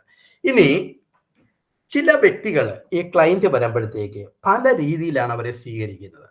അപ്പൊ അത് നമ്മൾ കൃത്യമായിട്ടും മനസ്സിലാക്കണം. പല രീതികളുണ്ട് ഒരാളെ നമുക്ക് സ്വീകരിക്കാം. ചില ആൾക്കാർ കൈ കൊടുത്തുകൊണ്ട് സ്വീകരിക്കും, ചില ബെഞ്ച് കാണിച്ചിട്ട് അല്ലെങ്കിൽ കസേര കാണിച്ചിട്ട് അവിടെ ഇരിക്കാൻ പറയും. ഇനി ചില ആൾക്കാരെ കൂപ്പിക്കൊണ്ടായിരിക്കും പറയുന്നത്. എന്താണോ കൾച്ചറൽ ഫാക്ടേഴ്സ് നമുക്ക് ഉചിതമായിട്ട് തോന്നുന്നത്, അപ്രോപ്രിയേറ്റ് ആയിട്ട് തോന്നുന്നത്, അതനുസരിച്ച് നമ്മൾ അത് ചെയ്യുക എന്നുള്ളതാണ്. റാപ്പോർട്ട് ബിൽഡിംഗ് അല്ലെങ്കിൽ റാപ്പോ ബിൽഡിങ്ങിനകത്ത് വളരെ വ്യക്തമായിട്ട് നമ്മൾ മനസ്സിലാക്കുക തെറപ്യൂട്ടിക് അലയൻസ് ആണ്, വർക്കബിൾ അലയൻസ് ആണ്, സോഷ്യൽ ഇമോഷണൽ പ്രസൻസ് അവിടെയുണ്ട്. ക്ലയന്റും കൗൺസിലറും തമ്മിലുള്ള ഒരു സോഷ്യൽ ഇമോഷണൽ റിലേഷൻഷിപ്പ് ഉണ്ട്. Follow what is appropriate to the culture. അതുകൊണ്ട് നമ്മൾ ഏത് രീതിയിലുള്ള കൈകൂപ്പിയാണോ ഇരുത്തിയാണോ എങ്ങനെയാണോ എന്താണെന്ന് വെച്ച് കഴിഞ്ഞാൽ ആ അപ്രോപ്രിയേറ്റ് ആയിട്ടുള്ള രീതിയിൽ തന്നെ നമ്മൾ അവരെ സഹായിക്കുക എന്നുള്ളതാണ് പറയപ്പെടുന്നത്. ഈ വെൽക്കം ചെയ്യുന്ന സമയത്ത് സ്വാഭാവികമായിട്ട് നമ്മൾ കൈ കൊടുത്താണ് അവരെ സ്വീകരിക്കുന്നതെങ്കിൽ extend the hands to welcome the newcomer, നമ്മൾ തന്നെ കൈ മുന്നിലേക്ക് നീട്ടുക എന്നുള്ളതാണ് അത്യാവശ്യം പറയപ്പെടുന്നത്. ഇപ്പോൾ ഞാനൊരു പുരുഷനാണ്, ഒരു പുരുഷ കൗൺസിലർ ക്ലയന്റ് ആണ് വരുന്നതെങ്കിൽ സ്വാഭാവികമായിട്ട് നമ്മൾ കൈ കൊടുത്തൊക്കെ ആയിരിക്കും നമ്മൾ വെൽക്കം ആയിരിക്കും എന്നൊക്കെ ആയിരിക്കും. ഈ കൈ കൊടുപ്പിനകത്തൂടെ നമുക്ക് എന്താണ് കാര്യങ്ങൾ അത്യാവശ്യം അവന്റെ സ്വഭാവത്തെയും കാര്യങ്ങളൊക്കെയും ഒരല്പം പെട്ടെന്ന് മനസ്സിലാക്കാനായിട്ട് സാധിക്കും എന്നാണ് പറയപ്പെടുന്നത്. So want to take control of the situation. ആ കൈ കൊടുത്തിരിക്കുന്ന രീതി ഒന്ന് നോക്ക്, കാണാവോ? ഒരു കൈ താഴെയും ഒരു കൈ മുകളിലുമാണ്. ആ കൗൺസിലറിന്റെ കൈയാണ് മുകളിലിരിക്കുന്നതെങ്കിൽ ആ counsellor want to take control of the situation.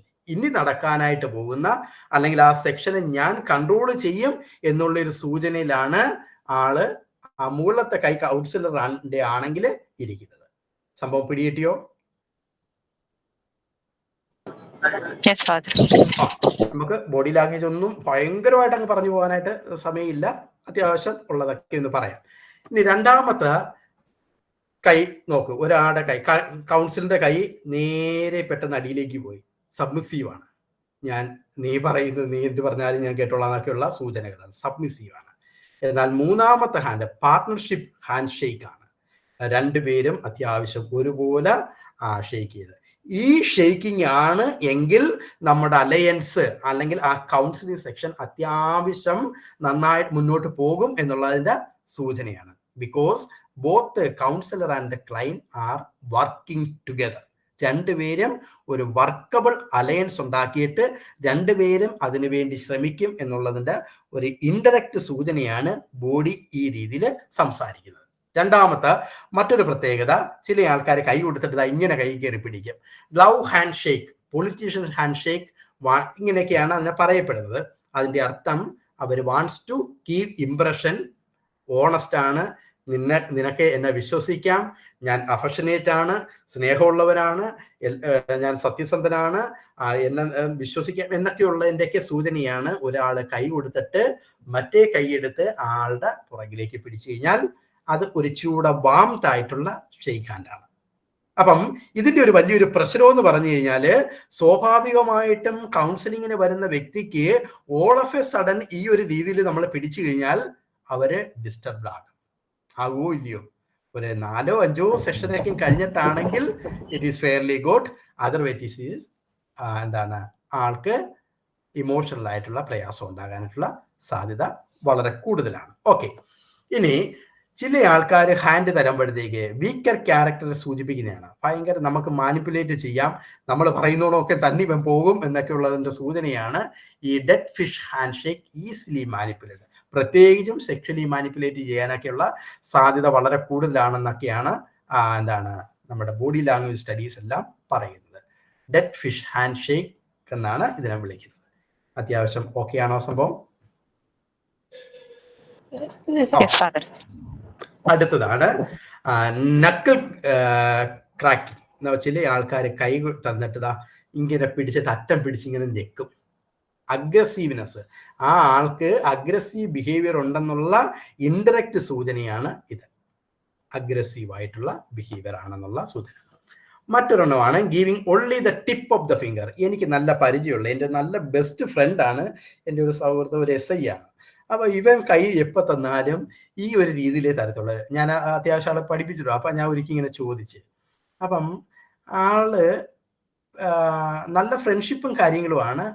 പക്ഷെ നമ്മുടെ എനിക്ക് കാര്യങ്ങൾ പറയുമ്പോഴൊക്കെ ഒരു നോൺ കോൺഫിഡൻറ്റ്, അത്ര ഭയങ്കര കോൺഫിഡൻ്റ് അല്ലാത്ത രീതിയിലുള്ള പെരുമാറ്റത്തിന്റെ ഒരു പ്രത്യേകതയാണ് ഈ രീതിയിൽ. Wants to keep people at a comfortable distance. ചില ക്ലൈന്റ് നമ്മുടെ സ്വാഭാവികമായിട്ടും ഒരു ഡിസ്റ്റൻസ് കീപ്പ് ചെയ്യും, ഒരു കംഫർട്ടബിൾ ആയിട്ടുള്ള ഒരു നല്ല ഡിസ്റ്റൻസ് കീപ്പ് ചെയ്യും എന്നുള്ളതിന്റെ ഇൻഡയറക്റ്റ് സൂചനയാണ് ആദ്യം തന്നെ ആള് വന്നപ്പോഴത്തേക്ക് നമുക്ക് ഈ രീതിയിൽ കൈ തന്നിട്ടുണ്ടെങ്കിൽ. സംഭവം ഓക്കെ ആണോ? പിടികിട്ടിയോ? ഓക്കെ. മറ്റൊരെണ്ണമാണ് double handshake. Wants to show depth of feeling. നമുക്ക് നമ്മുടെ ആ സാധാരണ പെരിഫറൽ ആയിട്ടുള്ള സംഭവമല്ല, ഒരു feeling, depth of feeling, sincerity, trust ഒക്കെ കാണിക്കാനായിട്ടൊക്കെ നമ്മളിത് ചെയ്യുന്ന ഒരു ടെക്നിക്കാണ് ഈ പറയുന്നത്. ഇനി ഈ വാംലി വെൽക്കം ദ ക്ലയന്റിനകത്ത് നമ്മൾ മറ്റൊരു പ്രത്യേകത എടുത്ത് പറയാം, പ്രൊവൈഡിങ് പ്രൈവസിയെ കുറിച്ച് പറയാം. ആ പ്രൈവസി നമ്മൾ കൊടുക്കണം. Make the client comfortable with a small talk. അത് നമുക്ക് എങ്ങനെയാണ് സ്മോൾ ടോക്ക് നടത്താനായിട്ട് സാധിക്കുന്നത്? നമുക്ക് ചിലപ്പോൾ എങ്ങനെയാണ് വന്നത്, ബസ് കിട്ടിയിരുന്നോ, നിങ്ങൾ രാവിലെ എന്നെ വിളിച്ചിരുന്നല്ലോ, ടയേർഡായിട്ടുണ്ടെങ്കിൽ ഒന്ന് ഫ്രഷ് ആകണമെങ്കിൽ ആകാം, കോഫി എന്തെങ്കിലും വേണോ എന്നൊക്കെയുള്ള കാര്യങ്ങളൊക്കെ ചോദിച്ചുകൊണ്ടൊക്കെ നമുക്ക് ആ ഒരു രീതിയിൽ ഒരു സ്മോൾ ടോക്കിനകത്തൂടെ ആളെ മുന്നോട്ട് കൊണ്ടുപോകാനായിട്ട് സാധിക്കും എന്നുള്ളതാണ്. കോൺഫിഡൻഷ്യാലിറ്റിയും ടൈം ലിമിറ്റും പ്രീവിയസ് കൗൺസിലിങ്ങും ഒക്കെ നമ്മൾ പറഞ്ഞു. ഓക്കെ, അത്രയും മതി. ഇനി രണ്ടാമത്തെ ഒരു ഭാഗമായിട്ട് ബോഡി ലാംഗ്വേജിനെ കുറിച്ചാണ് നമ്മൾ പറഞ്ഞത്. ബോഡി ലാംഗ്വേജ് രണ്ടാമത്തെ സ്റ്റെപ്പിനകത്ത് ഇത് വാംലി വെൽക്കം ദ ക്ലയന്റ് എന്ന് പറയുന്ന ആദ്യത്തെ ഭാഗം നമ്മൾ ചെയ്തു. അവിടെ നമ്മൾ കോൺഫിഡൻഷ്യാലിറ്റി കൊടുത്ത്, പ്രൈവസി കീപ്പ് ചെയ്ത്, എല്ലാ കാര്യങ്ങളും ചെയ്ത്, ഇനി ക്ലയന്റ് നമ്മുടെ അടുത്ത് വന്നിരിക്കുകയാണ്. ഈ ഇരുത്തയിൽ തന്നെ അവന്റെ ബോഡിയെ നമ്മൾ അത്യാവശ്യം മനസ്സിലാക്കണം. ഈ ബോഡി ലാംഗ്വേജ് നമുക്ക് മനസ്സിലാക്കാനായിട്ട് സാധ്യമാകുന്നത്, അല്ലെങ്കിൽ റിയ ഉണ്ടോ? റിയ ആരൊക്കെയോ ജോയിൻ എന്നും പറഞ്ഞ് മെസ്സേജ് വിടുന്നുണ്ട് കേട്ടോ. അപ്പോഴ് ബോഡി ലാംഗ്വേജ് നമ്മൾ ഒബ്സർവ് ചെയ്യണം. ഈ ബോഡി ലാംഗ്വേജ് ഒബ്സർവ് ചെയ്യുക എന്ന് പറയുന്നത് നമ്മൾ വാക്കുകൾ പറയുന്നതിനേക്കാളും ഇരട്ടിയായിട്ട് സംസാരിക്കുന്നത് നമ്മുടെ ബോഡിയാണ്, ശരീരമാണ്. അപ്പൊ ആ ബോഡി ലാംഗ്വേജിനകത്ത് അസസ് ചെയ്യേണ്ടത് എൻ്റെ കാലിബ്രേഷൻ, ഞാൻ എടുക്കുന്ന ശ്വാസത്തിന്റെ അളവുകളുണ്ട്. ചില കേസുകൾ പറഞ്ഞിട്ട് ചില ആൾക്കാർ ഇങ്ങനെ ദീർഘനിശ്വാസം എടുക്കും. അത് നമുക്ക് അളക്കാനായിട്ടുള്ള ഒരു അളവുണ്ട്. SUD സ്കെയിൽ എന്നാണ് പറയുന്നത്, സബ്ജക്റ്റീവ് അണ്ടർസ്റ്റാൻഡിങ് ഡിസ്ട്രസ്. അപ്പൊ അവർക്ക് ഡിസ്ട്രസ് ഒക്കെ ഉണ്ടാകുമ്പോഴാണ് നമ്മൾ ഈ രീതിയിലൊക്കെ ശ്വാസം എടുക്കുകയൊക്കെ ചെയ്യുന്നത്. അപ്പൊ അത് അളക്കാനായിട്ടുള്ള ഒരു ഏകകമാണ്. അവരേക്ക് തന്നെ സ്കെയിൽ കൊടുത്തിട്ട് നമ്മൾ ചോദിച്ച് മനസ്സിലാക്കുന്നതാണ് ആ SUD സ്കെയിൽ. അത് നമ്മുടെ മാറ്ററില്ല, പോട്ടെ. ഈ ഒബ്സർവ് ദ ബോഡി ലാംഗ്വേജിനകത്ത് ബോഡി നമ്മുടെ സാധാരണ സംഭാഷണങ്ങൾ, നമ്മൾ സംസാരിക്കുന്ന കാര്യങ്ങൾ 7% മാത്രമാണ് നമ്മൾ നരേറ്റ് ചെയ്യുന്നത്, അല്ലെങ്കിൽ അതിനകത്തൂടെ നമുക്ക് കിട്ടുന്നത്. നിങ്ങൾ ഇപ്പോഴേ എന്നെ വീഡിയോയിൽ കാണുന്നില്ല, മറിച്ച് എൻ്റെ സംഭാഷണം മാത്രമേ കേൾക്കുന്നുള്ളൂ. പക്ഷേ ഞാൻ ആ വീഡിയോയും കൂടി ഓൺ ആക്കിയിട്ടായിരുന്നു കാര്യങ്ങൾ അവതരിപ്പിച്ചിരുന്നെങ്കിൽ യു വിൽ ഗെറ്റ് ഒരു ചൂട് ഡെപ്തിൽ കാര്യങ്ങൾ കൃത്യമായിട്ടും കിട്ടുമായിരുന്നു. അപ്പം ബോഡി, കാരണം സംസാരത്തിനിടയ്ക്ക് നമ്മുടെ ബോഡി പല രീതിയിലാണ് ആക്ഷൻ ചെയ്യുന്നത്.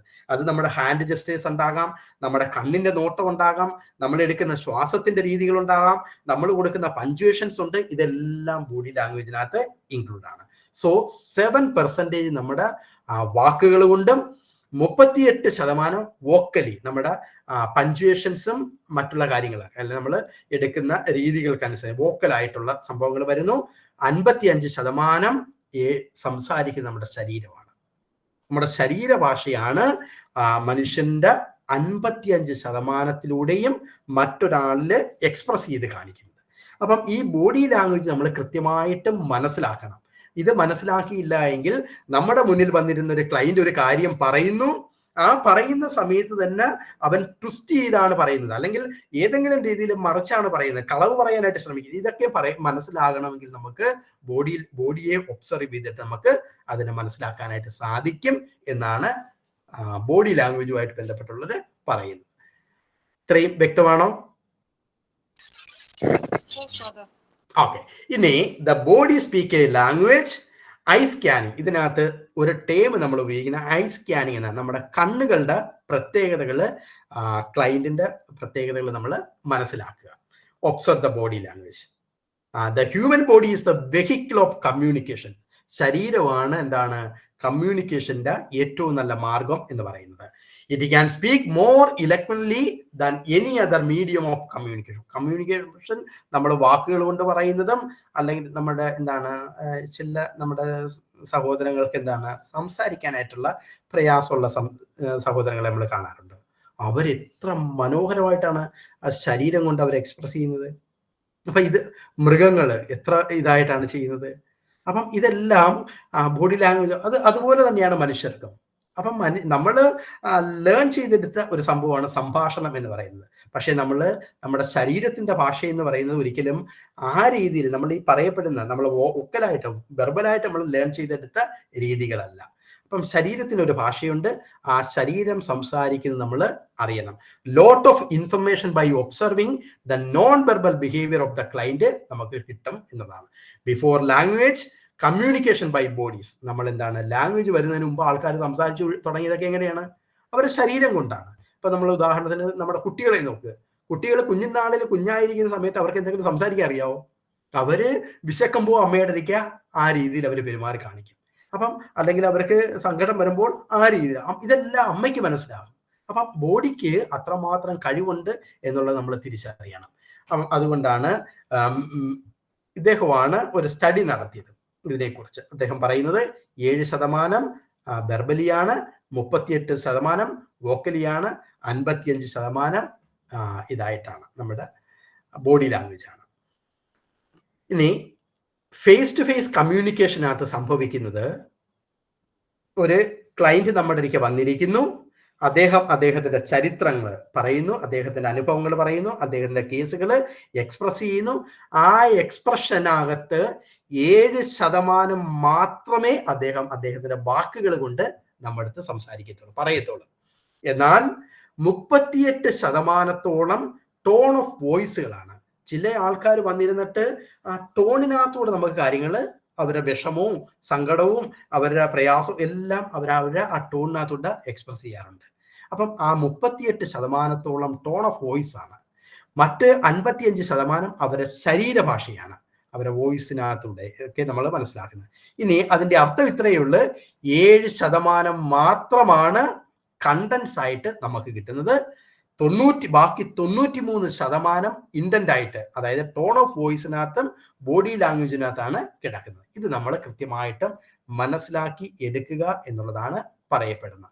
അത്രയും വ്യക്തമാണോ?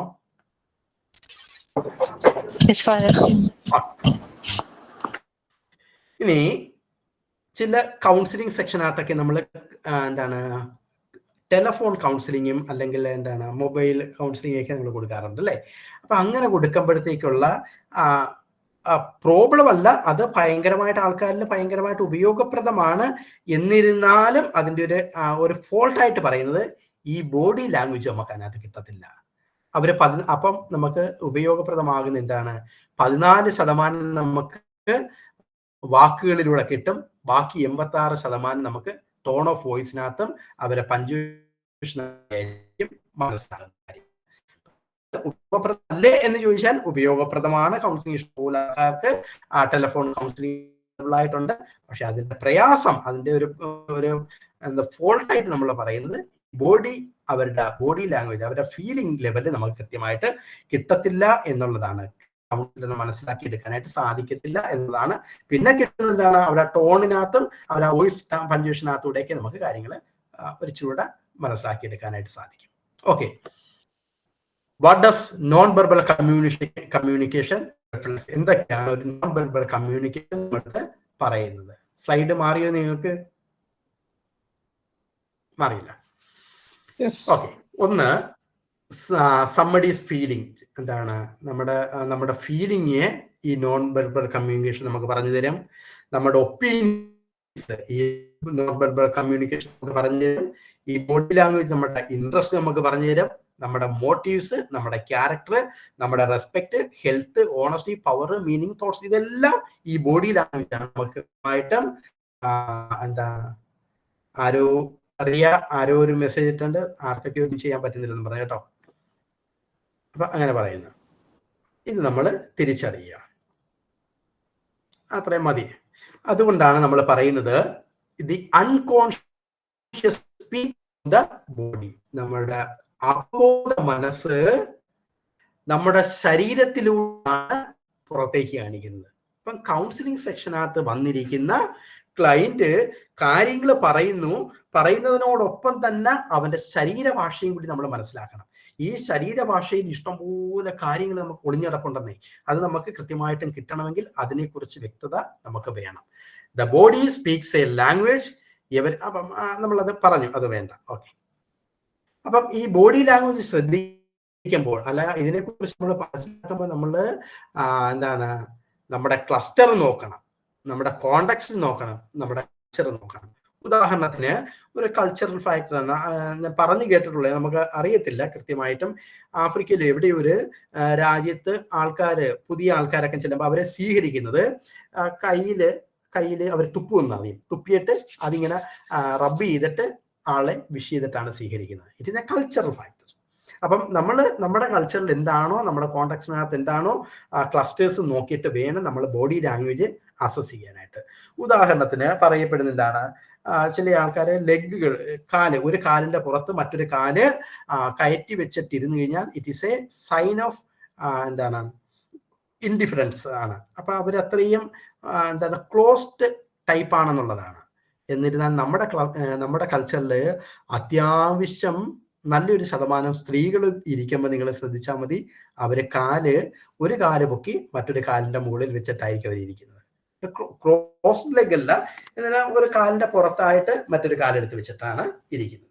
അപ്പം ഈ ക്ലസ്റ്ററും കോണ്ടെക്സ്റ്റും ഇതുമൊക്കെ നോക്കിയിട്ട് വേണം നമ്മൾ കാര്യങ്ങൾ മനസ്സിലാക്കാൻ. അപ്പം ഇത് ഇന്റർപ്രറ്റ് ചെയ്യുമ്പോൾ നമ്മൾ ടെൻഡേറ്റീവ് ആയിരിക്കണം. അല്ലാതെ അവനിങ്ങനെ കാലിങ്ങനെ പൊക്കി വെച്ചുകൊണ്ടിരുന്നത് ഇതാണ് എന്നൊന്നും നമുക്ക് ഭയങ്കരമായിട്ട് ഉറപ്പിച്ച് പറയാനായിട്ട് പറ്റത്തില്ല. ആ ബോഡി ലാംഗ്വേജ് നമ്മൾ കൃത്യമായിട്ട് അറിഞ്ഞിരിക്കുക. ഇനി അത് ഇത്രയും നമ്മൾ പറഞ്ഞത് നമ്മുടെ ജസ്റ്റേഴ്സുമായിട്ടൊക്കെ ബന്ധപ്പെട്ടുള്ളതാണ്.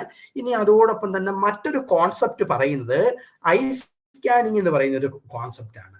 നമ്മൾ ചില ആൾക്കാരുടെ കണ്ണുകൾ ഈ സംഭാഷണത്തിനിടയ്ക്ക് ആ സംഭാഷണം പോകുന്നതിനിടയ്ക്ക് നമ്മൾ മനസ്സിലാക്കണം, ഇത് ഫ്രാക്ഷൻ ഓഫ് സെക്കൻഡ് ആണ്.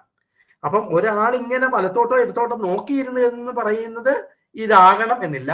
ആ സംഭാഷണത്തിനിടയ്ക്ക് ഒരു കളവ് പറയുകയാണ്, ആ ഫ്രാക്ഷൻ ഓഫ് സെക്കൻഡില്, വിത്തിൻ ദാറ്റ് സെക്കൻഡ് എന്നുള്ളതാണ്.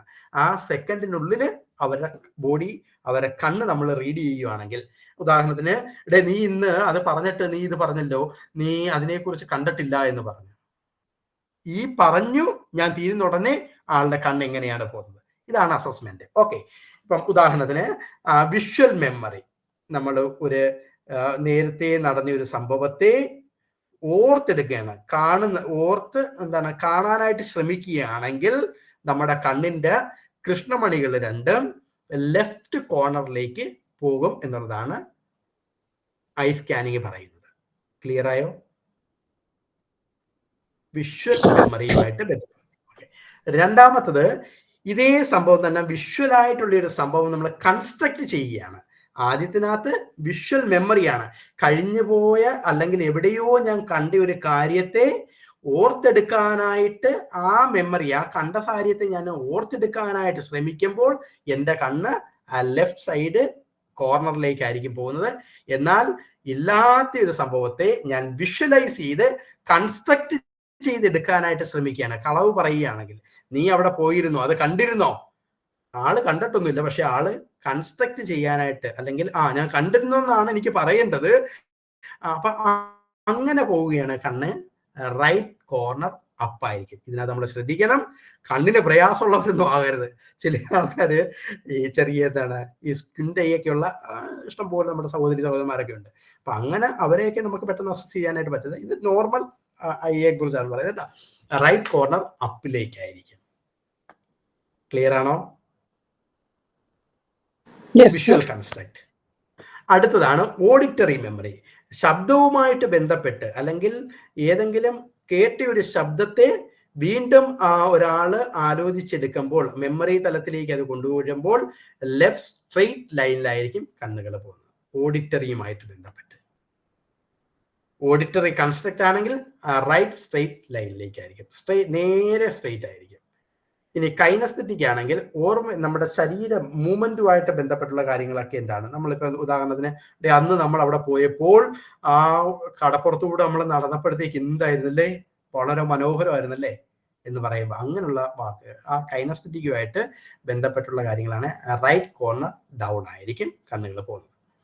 ഓഡിറ്ററി ഡയലോഗ്, സെൽഫ് ടോക്കുകൾ ഒരാൾ നടത്തുമ്പോൾ, കൗൺസിലിങ്ങിന് ഇടയ്ക്ക് ഇരുന്നിട്ട് ആൾക്കാർ ചിലപ്പം സെൽഫ് ടോക്ക് നടത്തും.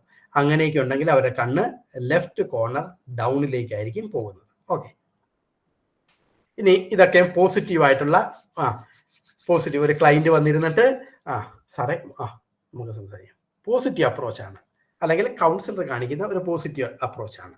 പോസിറ്റീവ് എക്സ്പെക്റ്റേഷൻ, എന്തൊക്കെയോ ഇനി നന്നായിട്ട് കാര്യങ്ങൾ പോകും എന്നുള്ളതിൻ്റെ സൂചനയാണ്. ടൈറ്റ്ലി ക്ലെൻച്ച്ഡ് ഹാൻഡ്സ്, ചെറുതായിട്ട് കൈയൊക്കെ ഇങ്ങനെ മുറുക്കി പിടിച്ചിട്ടാണ്, പെട്ടെന്ന് എന്തെങ്കിലും ഒരു കാര്യം ചോദിക്കുമ്പോൾ ആളും മുറുക്കി പിടിച്ചിട്ടാണ് ഇങ്ങനെ ഇരിക്കുന്നതെങ്കിലൊക്കെ holding back a negative attitude. ഞാൻ സാറ് പറയുന്നതിനകത്തൊന്നും എനിക്ക് വലിയ താല്പര്യമൊന്നുമില്ല.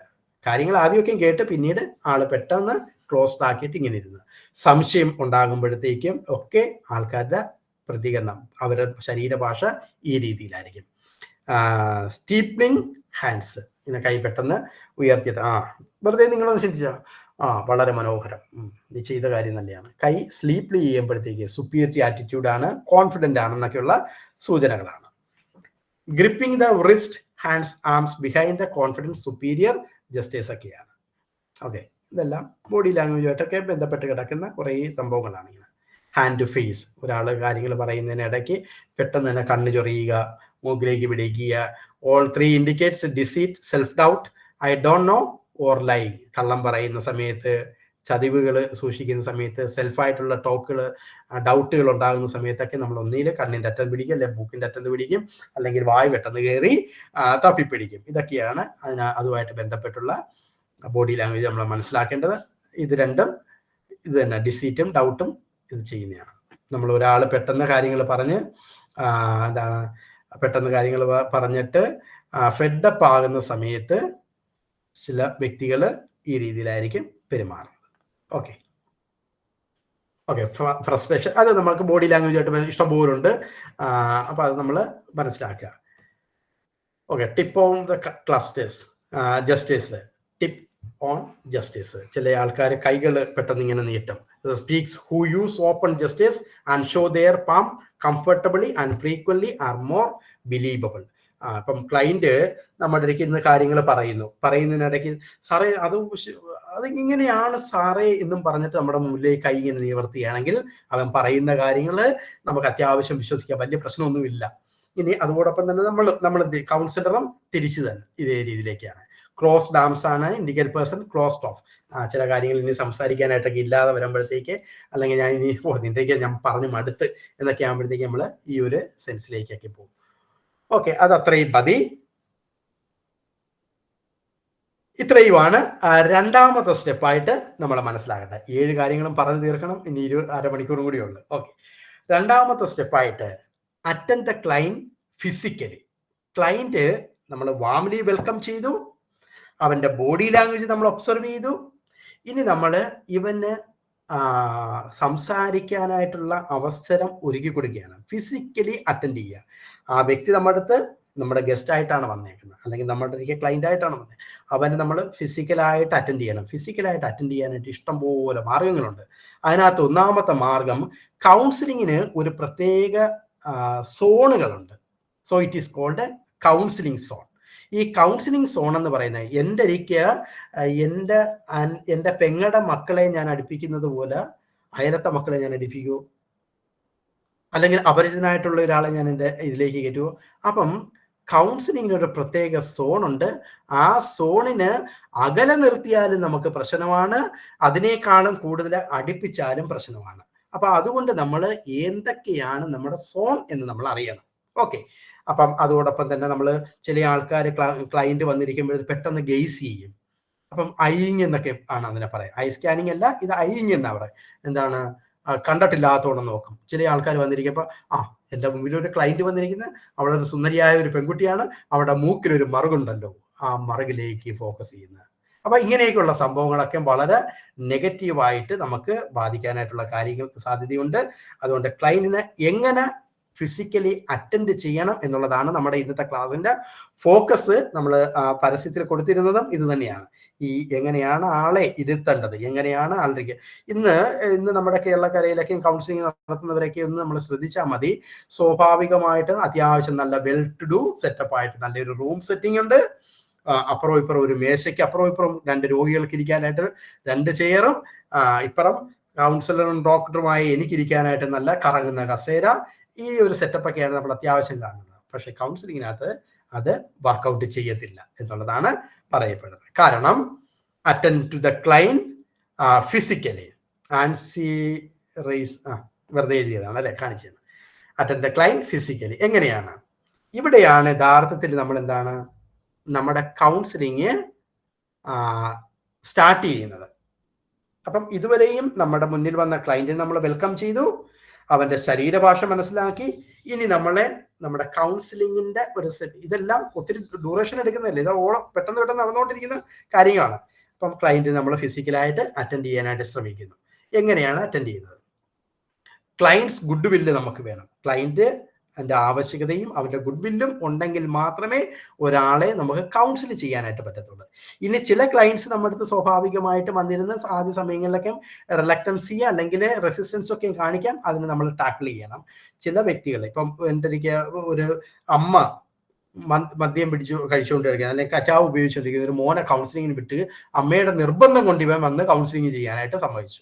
Counselling will not work out, കാരണം അതങ്ങനെയാണ്. അപ്പം അവർക്ക് ക്ലയന്റിന് വില്ലിങ്നെസ്സോ ഗുഡ് വില്ലോ ഇല്ല എങ്കിൽ ഒരിക്കലും നമ്മുടെ കൗൺസിലിംഗ് പൂർത്തീകരിക്കപ്പെടത്തില്ല, അത് സക്സസ് ആകത്തില്ല.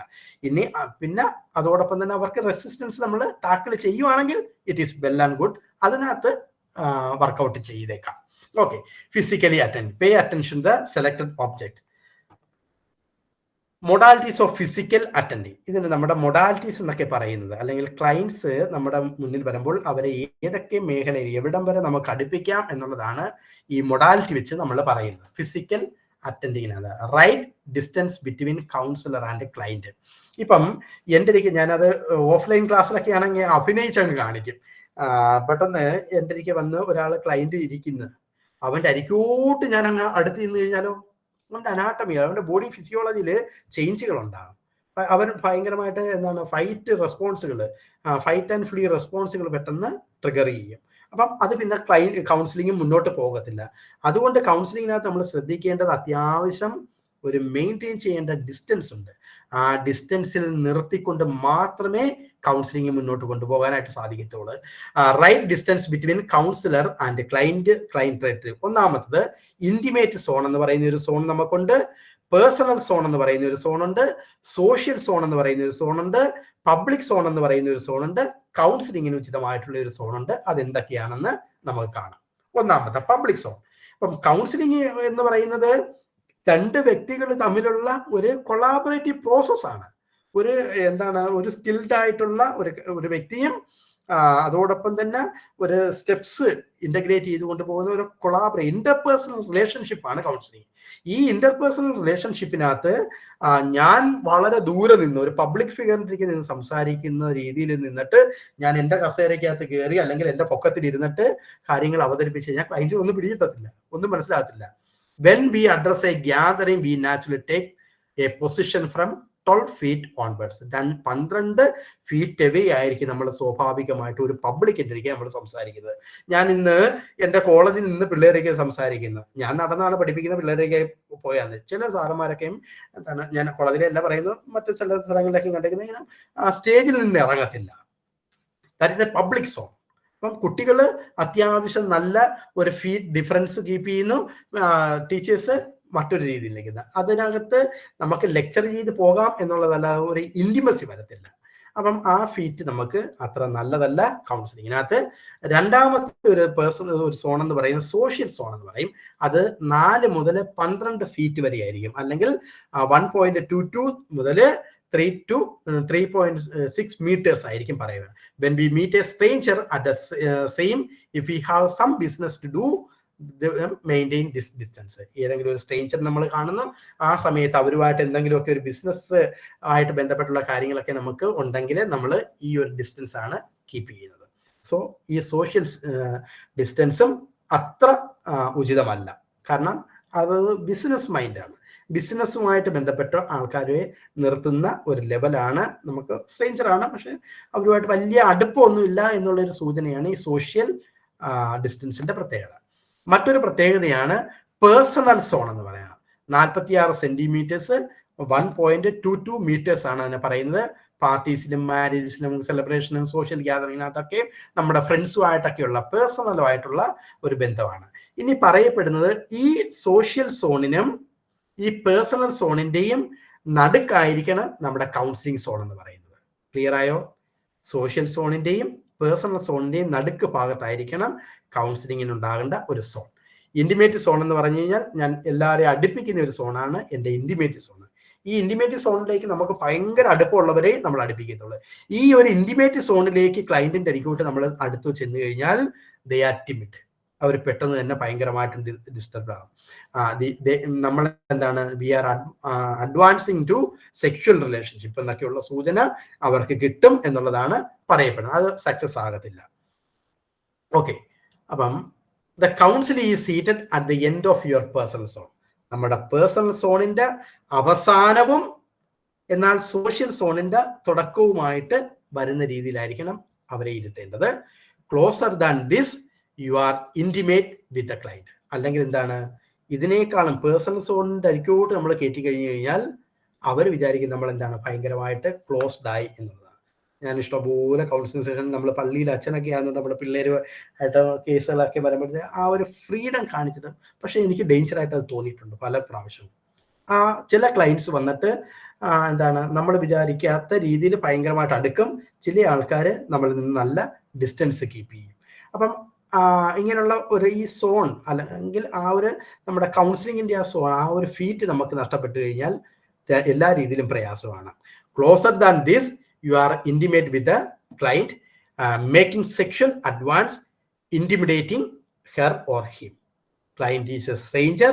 If you are close, psychological change take place. നമ്മൾ ഭയങ്കരമായിട്ടും ക്ലയന്റിന്റെ അരികോട്ടിരുന്ന് കഴിഞ്ഞാൽ അവിടെ നമുക്ക് ആ ക്ലയന്റിന് സ്വാഭാവികമായിട്ടും ഫിസിയോളജിക്കൽ ചേഞ്ചുകൾ ടേക്കപ്പ് ചെയ്തിട്ട് ഫൈറ്റ് ആൻഡ് ഫ്ലീ റെസ്പോൺസ് അവരെടുക്കും. ഒന്നുകിൽ നമ്മളടുത്ത് ചോദിക്കുന്നതിനകത്തെല്ലാം അവർ ഫൈറ്റ് ചെയ്യും, അല്ലെങ്കിൽ പറയുന്ന കാര്യങ്ങളിൽ നിന്നൊക്കെ ഓടി രക്ഷപ്പെടാനായിട്ടുള്ള സൈക്കോളജിക്കൽ ഗെയിംസ് അവർ കളിച്ചുകൊണ്ടിരിക്കും. അപ്പോൾ അതുകൊണ്ട് ഏറ്റവും ബെറ്റർ എന്ന് പറയുന്നത് ഒരു 3 മുതൽ 4 ഫീറ്റ് എവേ 2 കസേരകൾ അറേഞ്ച് ചെയ്യുന്നതായിരിക്കും ഏറ്റവും ബെറ്റർ ആയിട്ട് പറയുന്നത്. അപ്പൊ ആ സോണൊക്കെ ഞാൻ അതിനകത്ത് നരേറ്റ് ചെയ്തിട്ടുണ്ട്, അത് വേണ്ട. ഇനി ഫേസിങ് ദ പേഴ്സൺ സ്ട്രെയിറ്റ്, നമ്മൾ സ്വാഭാവികമായിട്ടും സിംഗിൾ കൗൺസിലിംഗ് ഒരാളെയാണ് കൗൺസിൽ ചെയ്യുന്നതെങ്കിൽ ഈ ഒരു പൊസിഷൻ ആയിരിക്കും നമുക്ക് ഏറ്റവും നല്ല. ഇഫ് മോർ ഫോം സർക്കിൾ, നമുക്ക് എന്താണ് കൂടുതൽ ആൾക്കാരുണ്ടെങ്കിൽ ഒരു സർക്കിളൊക്കെ ഉപയോഗിച്ച് സർക്കിളായിട്ട് ഇരുത്തിയിട്ട് നമുക്ക് ചെയ്യാനായിട്ട് സാധിക്കും. ഇനി ഇതിനകത്ത് ആ സീറ്റിംഗ് അറേഞ്ച്മെന്റ്സ് നിങ്ങൾ നോക്കുക. ABEDC ഈ രീതിയിലാണ് സീറ്റിങ്ങിന്റെ അറേഞ്ച്മെന്റ്സ് നമുക്ക് സാധാരണ രീതിയിൽ സാധ്യമാകുന്നത്. എയും ബിയും 2 കസേരകളാണ് ഇട്ടേക്കുന്നത്. എയും ബിയും ഒരു കോപ്പറേറ്റീവ് പൊസിഷനാണ്, അവർ സഹകരിച്ചു പോകും. ഇയും എയും കോർണർ പൊസിഷനാണ്, ഫ്രണ്ട്ലി ടോക്കിനാണ് ആ രീതി നമ്മൾ ഉപയോഗിക്കുന്നത്. നിങ്ങളുടെ കൂട്ടുകാരുമായിട്ടൊക്കെ ഇരിക്കുമ്പം നമ്മുടെ ഒരു ഡെസ്ക് ഇരിക്കുന്ന അല്ലെങ്കിൽ വെച്ചിരിക്കുന്ന നമ്മൾ കോർണറിലേക്കാണ് പോയിരിക്കുന്നത്. കൂട്ടുകാരൻ അവരിയ്ക്കുന്ന നേരെ ഫേസ് ടു ഫേസ് അങ്ങനെ ഇരിക്കാറില്ല, ഒരല്പം ഇങ്ങോട്ട് മാറി ഈ പൊസിഷനായി. എയും ഇയും തമ്മിലുള്ള വ്യത്യാസം കണ്ടോ? ആ രീതിയായിരിക്കും, കോർണർ പൊസിഷനിലായിരിക്കും ഇരിക്കുന്നത്. ഇനി എയും സിയും ഓർ ബിയും ഡിയും ഇൻഡിപെൻഡന്റ് പൊസിഷനാണ്, ത്രെട്ടാണ് അവിടെ. അപ്പം എയും ഡിയും അവർ ഭയങ്കര ദൂരത്തിലാണ്, നടുക്ക മേശയല്ല, അത് പ്രത്യേകം മനസ്സിലാകാൻ വേണ്ടി അങ്ങനെ ഇട്ടേക്കുന്നതേ ഉള്ളൂ. ത്രെട്ട് അവർക്ക് ഫീൽ ചെയ്യാനായിട്ടുള്ള സാധ്യതയുണ്ട്. അപ്പം അത് നമുക്ക് ഡേഞ്ചർ ആയിട്ട് വരാനായിട്ടുള്ള സാധ്യതയുണ്ട്. ഓക്കെ, അപ്പം എയും ഡിയും ഓർ ബിയും സിയും കോമ്പറ്റേറ്റീവ് ഡിഫൻസീവ് പൊസിഷനാണ്. അവരെപ്പോഴും ഡിഫൻസീവ് ആയിട്ടുള്ള ആ രീതിയിലുള്ള പെരുമാറ്റങ്ങളിലേക്ക് പോകും. കൗൺസിലിങ്ങിന് എപ്പോഴും ഏറ്റവും ഉചിതം എന്ന് പറഞ്ഞു കഴിഞ്ഞാൽ ഇതാണ് കൗൺസിലിങ്ങിന്റെ പൊസിഷൻ. രണ്ടുപേരും ഫേസ് ടു ഫേസ് 3 മുതൽ 4 വരെയുള്ള ഫീറ്റില് ഡിസ്റ്റൻസില് നമുക്ക് എന്ത് ചെയ്യാം, 2 ചെയർ അറേഞ്ച് ചെയ്തിട്ട് അവരെ ഇരുത്തുക എന്നുള്ളതാണ് ഏറ്റവും നല്ലത്. അൺലെസ് ഈ ഒരു പൊസിഷനിൽ നിന്ന് ക്ലയന്റ് മാറാതെ നമ്മൾ ചെയർ മാറ്റരുത്.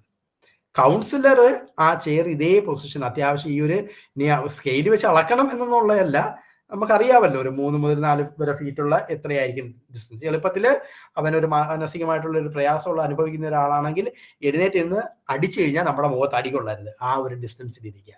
അപ്പോൾ ഏകദേശം ഒരു 3 മുതൽ 4 ഫീറ്റ് തന്നെ ആയിരിക്കും അത്. ഓക്കെ, അപ്പം ആ ഒരു ഡിസ്റ്റൻസ് ഇരുത്തുക എന്നുള്ളതാണ്. ഇതാണ് അതിന്റെ പൊസിഷനായിട്ട് പറയപ്പെടുന്നത്. Closed formation ideal four counselling. ഈ ഒരു രീതിയായിരിക്കും ഏറ്റവും ബെസ്റ്റ് ആയിട്ട് കൗൺസിലിങ്ങിന് പറയപ്പെടുന്നത്. ഇനി ഈ ചെയർ അറേഞ്ച്മെന്റ്സും കാര്യങ്ങളും ഒരിക്കലും ഈ രീതിയിലുള്ള സെറ്റിംഗ് ഉണ്ടാകാൻ പാടില്ല. നമ്മൾ രാജാവും അവർ പ്രജകളുമല്ല, രണ്ടുപേരും കൊളാബറേറ്റീവ് വർക്കിനകത്താണ്. ഇതുപോലുള്ള സെറ്റിങ്ങിൽ ഒരുപോലുള്ള ചെയേഴ്സ് ഉപയോഗിച്ച് നമ്മൾക്ക് കൗൺസിലിംഗ് മുന്നോട്ട് കൊണ്ടുപോകാനായിട്ട് സാധിക്കും എന്നുള്ളതാണ് പറയപ്പെടുന്നത്. ഇനി ചില ആൾക്കാർ ഈ കൗൺസിലിംഗ് സെക്ഷനകത്ത് പറയപ്പെടുന്ന ഐയിങ് ഓർ ഗെയ്സിങ് എന്നാണ് പറയുന്നത്. നമുക്ക് സ്റ്റഡി ഐ കോണ്ടാക്ട്സ് ഉണ്ട്. 6 മുതൽ 8 ബ്ലിങ്ക്സ് ആണ് പെർ മിനിറ്റിൽ ഒരാളിൽ സംഭവിക്കുന്നത്. നിങ്ങളുടെ കണ്ണൊക്കെ അടച്ചിട്ടൊന്ന് കണ്ണ് എവിടെയെങ്കിലും നോക്കിയിട്ട് ആരെങ്കിലും കണ്ണിലേക്ക് ഒന്ന് ശ്രദ്ധിച്ചാൽ വീട്ടിലുള്ള 1 മിനിറ്റിനുള്ളിൽ 6 മുതൽ 8 പ്രാവശ്യമാണ് സാധാരണ ഒരു നോർമൽ പേഴ്സൺസ് ബ്ലിങ്ക് ചെയ്യുന്നത്. ഫിസിക്കൽ ഡിഫക്ട്സ് ഉണ്ടെങ്കിൽ അല്ലെങ്കിൽ ന്യൂട്രി ഉണ്ടെങ്കിൽ നമ്മുടെ ഈ ബ്ലിങ്കിനകത്ത് പ്രശ്നം വരും. ഇപ്പോൾ ഒരാൾ എൻ്റെ മുന്നിൽ വന്ന് ഒരു ക്ലയന്റ് ഇരിക്കുന്ന, അവൻ്റെ മുഖം മൊത്തം ഒരുമാതിരി അഗ്ലി ആയിട്ട് തോന്നി, ഞാൻ അതിനകത്തോട്ട് അട്രാക്റ്റഡ് ആയി, അല്ലെങ്കിൽ ആ ഫിസിക്കൽ ഡിഫക്ട്സിലോട്ട് ഇങ്ങനെ നോക്കിയിരിക്കുകയാണെങ്കിൽ എൻ്റെ ബ്ലിങ്ക് മാറും. അപ്പം അത് വളരെ ഡേഞ്ചറാണ്. I in speaking and listening. More in listening ആയിരിക്കണം നമ്മൾ, less in speaking. Look fairly often, you are sure of what you say. നമ്മൾ എന്ത് പറയുന്നു അതിനകത്ത് നമ്മൾ ഷുവർ ആയിരിക്കണം. അതോടൊപ്പം തന്നെ നമ്മൾ സംസാരിച്ച് പോകുന്നതിനകത്ത് ഒരു കണ്ടന്റ് അല്ലെങ്കിൽ ഒരു വസ്തുത അവർ സംസാരിക്കുമ്പോൾ 3-ൽ 2 പ്രാവശ്യമെങ്കിലും നമ്മൾ കണ്ണിൽ നോക്കണം. അപ്പം അതാണ് പറയപ്പെടുന്നത്. Eyeing while listening means you are with the client. അപ്പം നമ്മൾ കണ്ണിലേക്ക് നോക്കുന്നതും അവരെ ലിസൺ ചെയ്യുന്നതും എല്ലാം സൂചിപ്പിക്കുന്നത് നമ്മൾ ക്ലയന്റിന്റെ കൂടെയാണ്, അവരുടെ കൂടെ നമ്മൾ വർക്കൗട്ട് ചെയ്തു പോവുകയാണ്, നമ്മൾ കാര്യങ്ങൾക്ക് കേൾക്കുകയാണ് എന്നൊക്കെയുള്ള സൂചനയാണ് ഈ ഒരു രീതിയിലുള്ള I. Frequency of I less than 3 to 2 time conversation. അപ്പം നമ്മൾ 3-ൽ 2 പ്രാവശ്യം 3-ൽ 2 ഭാഗത്തിലെങ്കിലും കണ്ണ് അവരിൽ ഒരു ഫ്രീക്വൻസി ഐയിങ് കൊടുത്തില്ല എങ്കിൽ നമ്മൾ ഡിസ്ഓണസ്റ്റ് ആണെന്നൊക്കെയുള്ള സൂചന കിട്ടും. ബോഡിയാണ് സംസാരിക്കുന്നത്. ഓർ വിത്ത് ഹോൾഡ് ഇൻഫർമേഷൻ, ഏതെങ്കിലും ഇൻഫർമേഷൻ നമ്മൾ വിത്ത് ഹോൾഡ് ചെയ്യുമ്പോഴൊക്കെ കണ്ണിൽ നോക്കിയായിരിക്കും നമ്മൾ സംസാരിക്കുന്നത്. വെൻ പ്ലീസ്ഡ്, എപ്പോഴെങ്കിലും നമ്മളിൽ അവർ പ്ലീസ്ഡ് ആകുകയോ അവരിൽ നമ്മൾ പ്ലീസ്ഡ് ആകുകയോ ചെയ്യുമ്പോഴത്തേക്ക് നമ്മുടെ പ്യൂപ്പിൾ ഡൈലേറ്റ്, പ്യൂപ്പിൾ എന്ന് പറയുന്ന കണ്ണിനകത്തുള്ള ആ ഒരു ഭാഗമാണ് പ്യൂപ്പിൾ, ഇതിങ്ങനെ വിടർന്ന് നിൽക്കും. പ്യൂപ്പിൾ ഡൈലേറ്റ്, ഭയങ്കര സന്തോഷം. നമ്മൾ പ്ലീസ്ഡ് ആകുന്ന സമയങ്ങളെല്ലാം ഇതായിരിക്കും. ഇൻ ഡിസ്പ്ലഷർ ഇറ്റ് കൺസ്ട്രക്ട്, നമുക്ക് ഇഷ്ടപ്പെടാത്ത കാര്യങ്ങളൊക്കെ വരുമ്പോഴത്തേക്ക് പ്യൂപ്പിള് കൺസ്ട്രക്റ്റഡ് ആകും, ചുരുങ്ങിപ്പോകും. അപ്പം അത് നമ്മൾ ശ്രദ്ധിക്കുക എന്നുള്ളതാണ്. മറ്റൊരു കോൺസെപ്റ്റാണ് ഐ ബ്ലോക്കിംഗ് എന്ന് പറയുന്ന ഒരു സംഭവമുണ്ട്. ചില ആൾക്കാർ സംസാരിക്കുമ്പോഴത്തേക്ക് എന്താണ്, more than 6 to 8 blinks per minutes ആയിരിക്കും. Eye half close. ചില ആൾക്കാർ സംസാരിച്ച് കേട്ടു വരുന്നു, കണ്ണിടയ്ക്ക് ഇങ്ങനെ ചെറുതായിട്ട് കണ്ണടയ്ക്കും. അങ്ങനെയാണെങ്കിൽ അതിൻ്റെ അർത്ഥം നോട്ട് ഇൻട്രസ്റ്റഡ്. നമ്മൾ അത്ര വലിയ താല്പര്യരല്ല, പറയുന്നത് കേൾക്കുന്നു, മനസ്സിലാക്കുന്നുണ്ട്, പക്ഷെ എനിക്ക് ആ കേൾക്കാനായിട്ട് വലിയ താല്പര്യമൊന്നുമില്ല. ഡിസ്ഇൻട്രസ്റ്റ് ആയിരിക്കും. നമ്മൾ ഇങ്ങനെ കണ്ണ് കുറച്ച് കേട്ടിട്ട് ഇടയ്ക്ക് ഇങ്ങനെ ക്ലോസ്ഡ് ആക്കി കാണുന്നതാണ്. അപ്പം സാധാരണ ആൾക്കാര് കണ്ണിലേക്ക് നോക്കുന്നത് കൈൻഡ്സ് ഓഫ് ഐയിങ് എന്ന് പറയും. കാരണം നമ്മൾ നോക്കുന്നത് ഇതൊക്കെയായിരിക്കും. ബിസിനസ് എന്ന് പറയുന്ന ഒരു ഐയിങ് ഉണ്ട്, സോഷ്യൽ ഐയിങ് ഉണ്ട്, ഇന്റിമേറ്റ് ഐയിങ് ഉണ്ട്. ബിസിനസ് ഐയിങ്ങിനകത്ത് സാധാരണ നമ്മൾ നോക്കുന്നത് കണ്ണിൽ നിന്ന് മുകളിലേക്ക്, നമ്മുടെ നെറ്റിയുടെ മുകളിലേക്കായിരിക്കും നോക്കുന്നത്. In maintaining this type of business eyeing you keep the situation under your control. ഈ രീതിയിലുള്ള നോട്ടങ്ങളിലൂടെയാണ് നമ്മൾ അവരെ നോക്കി സംസാരിക്കുന്നതെങ്കിൽ അതിനകത്ത് കൺട്രോൾ നമ്മുടെ കയ്യിലാണ്. അതുപോലെ തന്നെ ക്ലയന്റും ഇതുപോലെ ചെയ്യുകയാണെങ്കിൽ അങ്ങനെയാണ്. ആ സിറ്റുവേഷൻ നമ്മൾ കൺട്രോൾ ചെയ്യുന്നു. ആ കൺട്രോൾ ചെയ്തുള്ള സംഭാഷണങ്ങളെല്ലാം നമ്മുടെ കണ്ണിന്റെ നോട്ടങ്ങൾ ഈ രീതിയിലായിരിക്കും പോകുന്നത്. ഇനി രണ്ടാമത്തതാണ്, അതായത് നെറ്റിയിൽ നിന്ന് നമ്മൾ ചുണ്ടിന്റെ അരികെ വരെ ആൾക്കാരെ നോക്കും. This type of gaze we engage in while conversing with the friends. Conversation നമ്മൾ നമ്മുടെ ഫ്രണ്ട്സുമായിട്ട് നടത്തുമ്പോഴോ, റിലേറ്റീവ്സ് ആയിട്ട് നടത്തുമ്പോഴോ, അക്വൻറ്റൻസ് ആയിട്ടുള്ള ആൾക്കാരുമായിട്ട് നടത്തുമ്പോഴോ ഒക്കെ നമ്മുടെ നോട്ടം ഈ രീതിയിലായിരിക്കും പറയുന്നത്. Studies say that in counselling ഇങ്ങനെയുള്ള നോട്ടമാണ് ഏറ്റവും ഉചിതമായിട്ടുള്ളത്. ആദ്യത്തിനകത്ത് നമുക്ക് പ്രയാസം ഉണ്ടാകും. കാരണം എന്താണ്, നമ്മൾ കൺട്രോൾ ചെയ്യാനായിട്ടുള്ള ശ്രമമുണ്ട് എന്നുള്ള തോന്നല് ക്ലയന്റിന് സംഭവിക്കും. ഇനി മറ്റൊരു നോട്ടമാണ് എന്താണ്, ഇന്റിമേറ്റിംഗ് എന്ന് പറയും. ഇന്റിമേറ്റിംഗ് ഇത് സെക്ഷൽ അഡ്വാൻസ് എടുക്കുന്ന ഒരു രീതിയിലുള്ള നോട്ടമാണ്. നമ്മൾ എപ്പോഴെങ്കിലും ഭയങ്കരമായിട്ട് ആളെ സ്ക്രൂട്ടനൈസ് ചെയ്യുന്ന, അല്ലെങ്കിൽ ഒരു പ്രത്യേക ഏരിയയിൽ താഴോട്ട് അവര് ബോഡി മുഴുവനായിട്ട് സ്കാൻ ചെയ്ത് നോക്കുന്നതിനെയാണ് നമ്മൾ ഈ ഇന്റിമേറ്റിംഗ് എന്ന് പറയാം. അപ്പം എൻ്റെ വീട്ടിലുള്ള ആൾക്കാരിലേക്കോ, അല്ലെങ്കിൽ എൻ്റെ എനിക്ക് വൈഫ് ഉണ്ടെങ്കിൽ വൈഫിൻ്റെ ഇരിക്കുകയോ, അല്ലെങ്കിൽ എൻ്റെ മക്കളിലേക്കോ ഇങ്ങനെയൊക്കെ നോക്കുന്നതല്ല. മറിച്ച് അപരിചിതനായിട്ടുള്ള ഒരാളെ ഈ രീതിയിലുള്ള നോട്ടങ്ങൾ വരുമ്പോഴേ this type of case communicate your interest in the other for intimacy എന്നുള്ളതാണ്. നമ്മൾ സെക്ഷൽ ഇൻറ്റിമസിയുള്ള കാര്യങ്ങളൊക്കെ ആയിട്ട് ബന്ധപ്പെട്ടുള്ള കാര്യങ്ങളിലേക്ക് വരുമ്പോഴത്തേക്ക് നമ്മുടെ നോട്ടം അപരിചിതനിലേക്ക് ഈ രീതിയിലായിരിക്കും പോകുന്നത്. ഓക്കെ, ഇനി കൗൺസിലിങ്ങിനകത്ത് സ്വാഭാവികമായിട്ട് നമുക്ക് ഓപ്പൺ പോസ്റ്റർ ആയിരിക്കണം ഉണ്ടാകേണ്ടത്. ഒരു കൗൺസിലറിന് വേണ്ടത് വളരെ ഓപ്പൺ ആയിട്ടിരുന്ന് കാര്യങ്ങൾ മുന്നോട്ട് വെച്ച് അത്യാവശ്യം ഭയങ്കരമായിട്ട് നമ്മൾ ക്ലോസ്ഡ് ആകരുത്. ക്ലോസ്ഡ് ആയി കഴിഞ്ഞാൽ നമ്മൾ റിസർവ്ഡ് ആണെന്നുള്ള സൂചനയാണ് അതിനകത്തൂടെ കിട്ടുന്നത്. ഓപ്പൺ പോസ്റ്റർ ആയിരിക്കും, ലീനിങ് ഫോർവേഡ് ആയിരിക്കും, റിമെയിൻ റിലേറ്റീവ്ലി റിലാക്സ്ഡ്. ചില കൗൺസിലേഴ്സിന് ഞാൻ കണ്ടിട്ടുണ്ട്, എനിക്ക് നല്ല പരിചയമുള്ള ഒരു ചേച്ചിയുണ്ട്. ഇവർ കൗൺസിലിംഗ് ഒക്കെ അത്യാവശ്യം നടത്തും, പക്ഷേ വരുന്ന ക്ലയന്റിനേക്കാളും ടെൻഷനാണ് ഇയാൾക്ക്. അപ്പം അത് വളരെ പ്രയാസം ഉണ്ടാക്കുന്നത്. അപ്പൊ അങ്ങനെ നമ്മൾ എന്താണ്, നമ്മൾ അത്യാവശ്യം നല്ല റിലാക്സ്ഡ് ആയിട്ട് തന്നെ ഇരുന്ന് തന്നെ കാര്യങ്ങൾ കേൾക്കണം, പറയണം, സംസാരിക്കണം, മുന്നോട്ട് പോകണം. Encourage to talk. ഇനി ക്ലയന്റ് നമ്മൾ സംസാരിക്കാനായിട്ട് അനുവദിക്കുക എന്നുള്ളതാണ്. ആദ്യം ക്ലയന്റ് സ്വാഭാവികമായിട്ടും ഒരു ഇനിഷ്യൽ സൈലൻസ് മിക്ക ക്ലയന്റ് നമ്മുടെ അടുത്ത് കാണിക്കും. കൗൺസിലറിലേക്ക് എല്ലാ ക്ലയന്റുകളും ആദ്യം വരുന്ന വ്യക്തികൾ ഇനിഷ്യൽ ആയിട്ടുള്ള ഒരു സൈലൻസ് കീപ്പ് ചെയ്യും. ഈ ഇനിഷ്യൽ സൈലൻസ് എന്ന് പറയുന്നത് സ്വാഭാവികമായിട്ടും ദേ ആർ ഗെയിനിങ് ഇൻസൈറ്റ്. എന്തെങ്കിലുമൊക്കെ എന്താ ഇനി പറയുക, അവർ എന്തൊക്കെയാണ് പറഞ്ഞു തുടങ്ങേണ്ടത്, ഇങ്ങനെയൊക്കെയുള്ള രീതിക്ക് വേണ്ടി അതിനെക്കുറിച്ച് ചിന്തിക്കുന്നത് കൊണ്ടും അത് ഉള്ളിലേക്ക് എടുക്കുന്നത് കൊണ്ടുമാണ് ആ ഇനിഷ്യൽ സൈലൻസ് ഉണ്ടാകുന്നത്. ഇനി എപ്പോഴെങ്കിലും ഇടയ്ക്ക് നമ്മുടെ അടുത്ത് കാര്യങ്ങൾ സംസാരിച്ച് ക്ലയന്റ് ഇങ്ങനെ പോയി ഒത്തിരി കാര്യങ്ങൾ അവതരിപ്പിച്ചു വെച്ച്, പക്ഷെ ആള് പെട്ടെന്ന് തന്നെ ഒരു സൈലൻസിലേക്ക് വന്ന്, അപ്പൊ നമ്മൾ അത് മനസ്സിലാക്കണം. അവര് റെസ്പോണ്ട് ടു പ്രീവിയസ് സെക്ഷൻ. നമ്മൾ എന്താണ്, അവര് സ്റ്റക്കായതാണ്, അല്ലെങ്കിൽ അവര് അത് പറയാനായിട്ട് വൈമുഖ്യം കാണിക്കുന്നു എന്നുള്ളതാണ്. അപ്പൊ അങ്ങനെയുണ്ടെങ്കിൽ സ്വാഭാവികമായിട്ട് നമ്മൾ ഈ കണ്ട കൗൺസിലിങ്ങിന്റെ തൊട്ട് മുമ്പത്തെ സെഷനിലേക്ക് നമ്മൾ പോകണം. അപ്പം ഇതുവരെ നമ്മൾ പറഞ്ഞ സെഷൻ എന്ന് പറഞ്ഞു കഴിഞ്ഞാൽ warmly welcome the client, observe the body language, attend the client എന്നുള്ള ഭാഗത്താണ് പറഞ്ഞത്.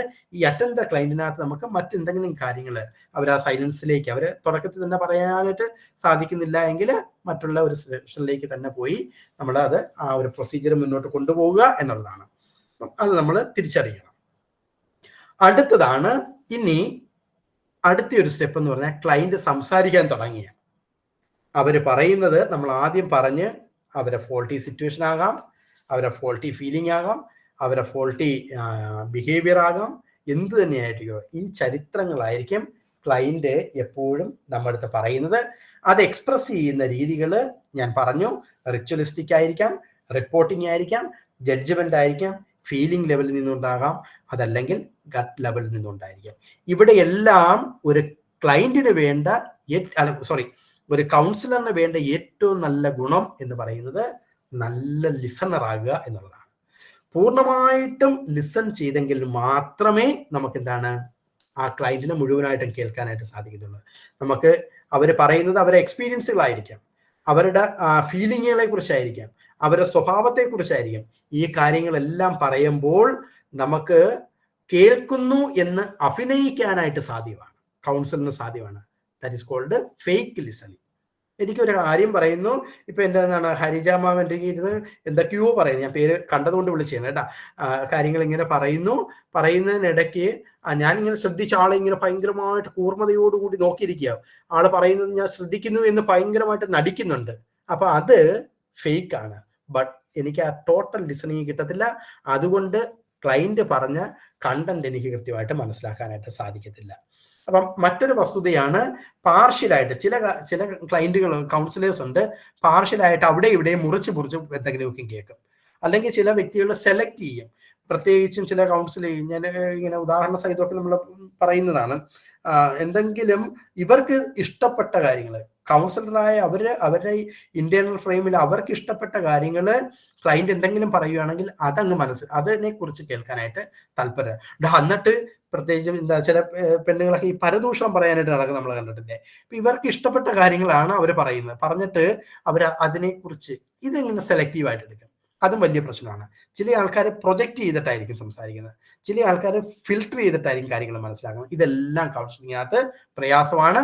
But we need A total listening. That is A skill. Council ഉണ്ടായിരിക്കേണ്ട ഒരു നല്ല മറ്റൊരു ഗുണമാണ്.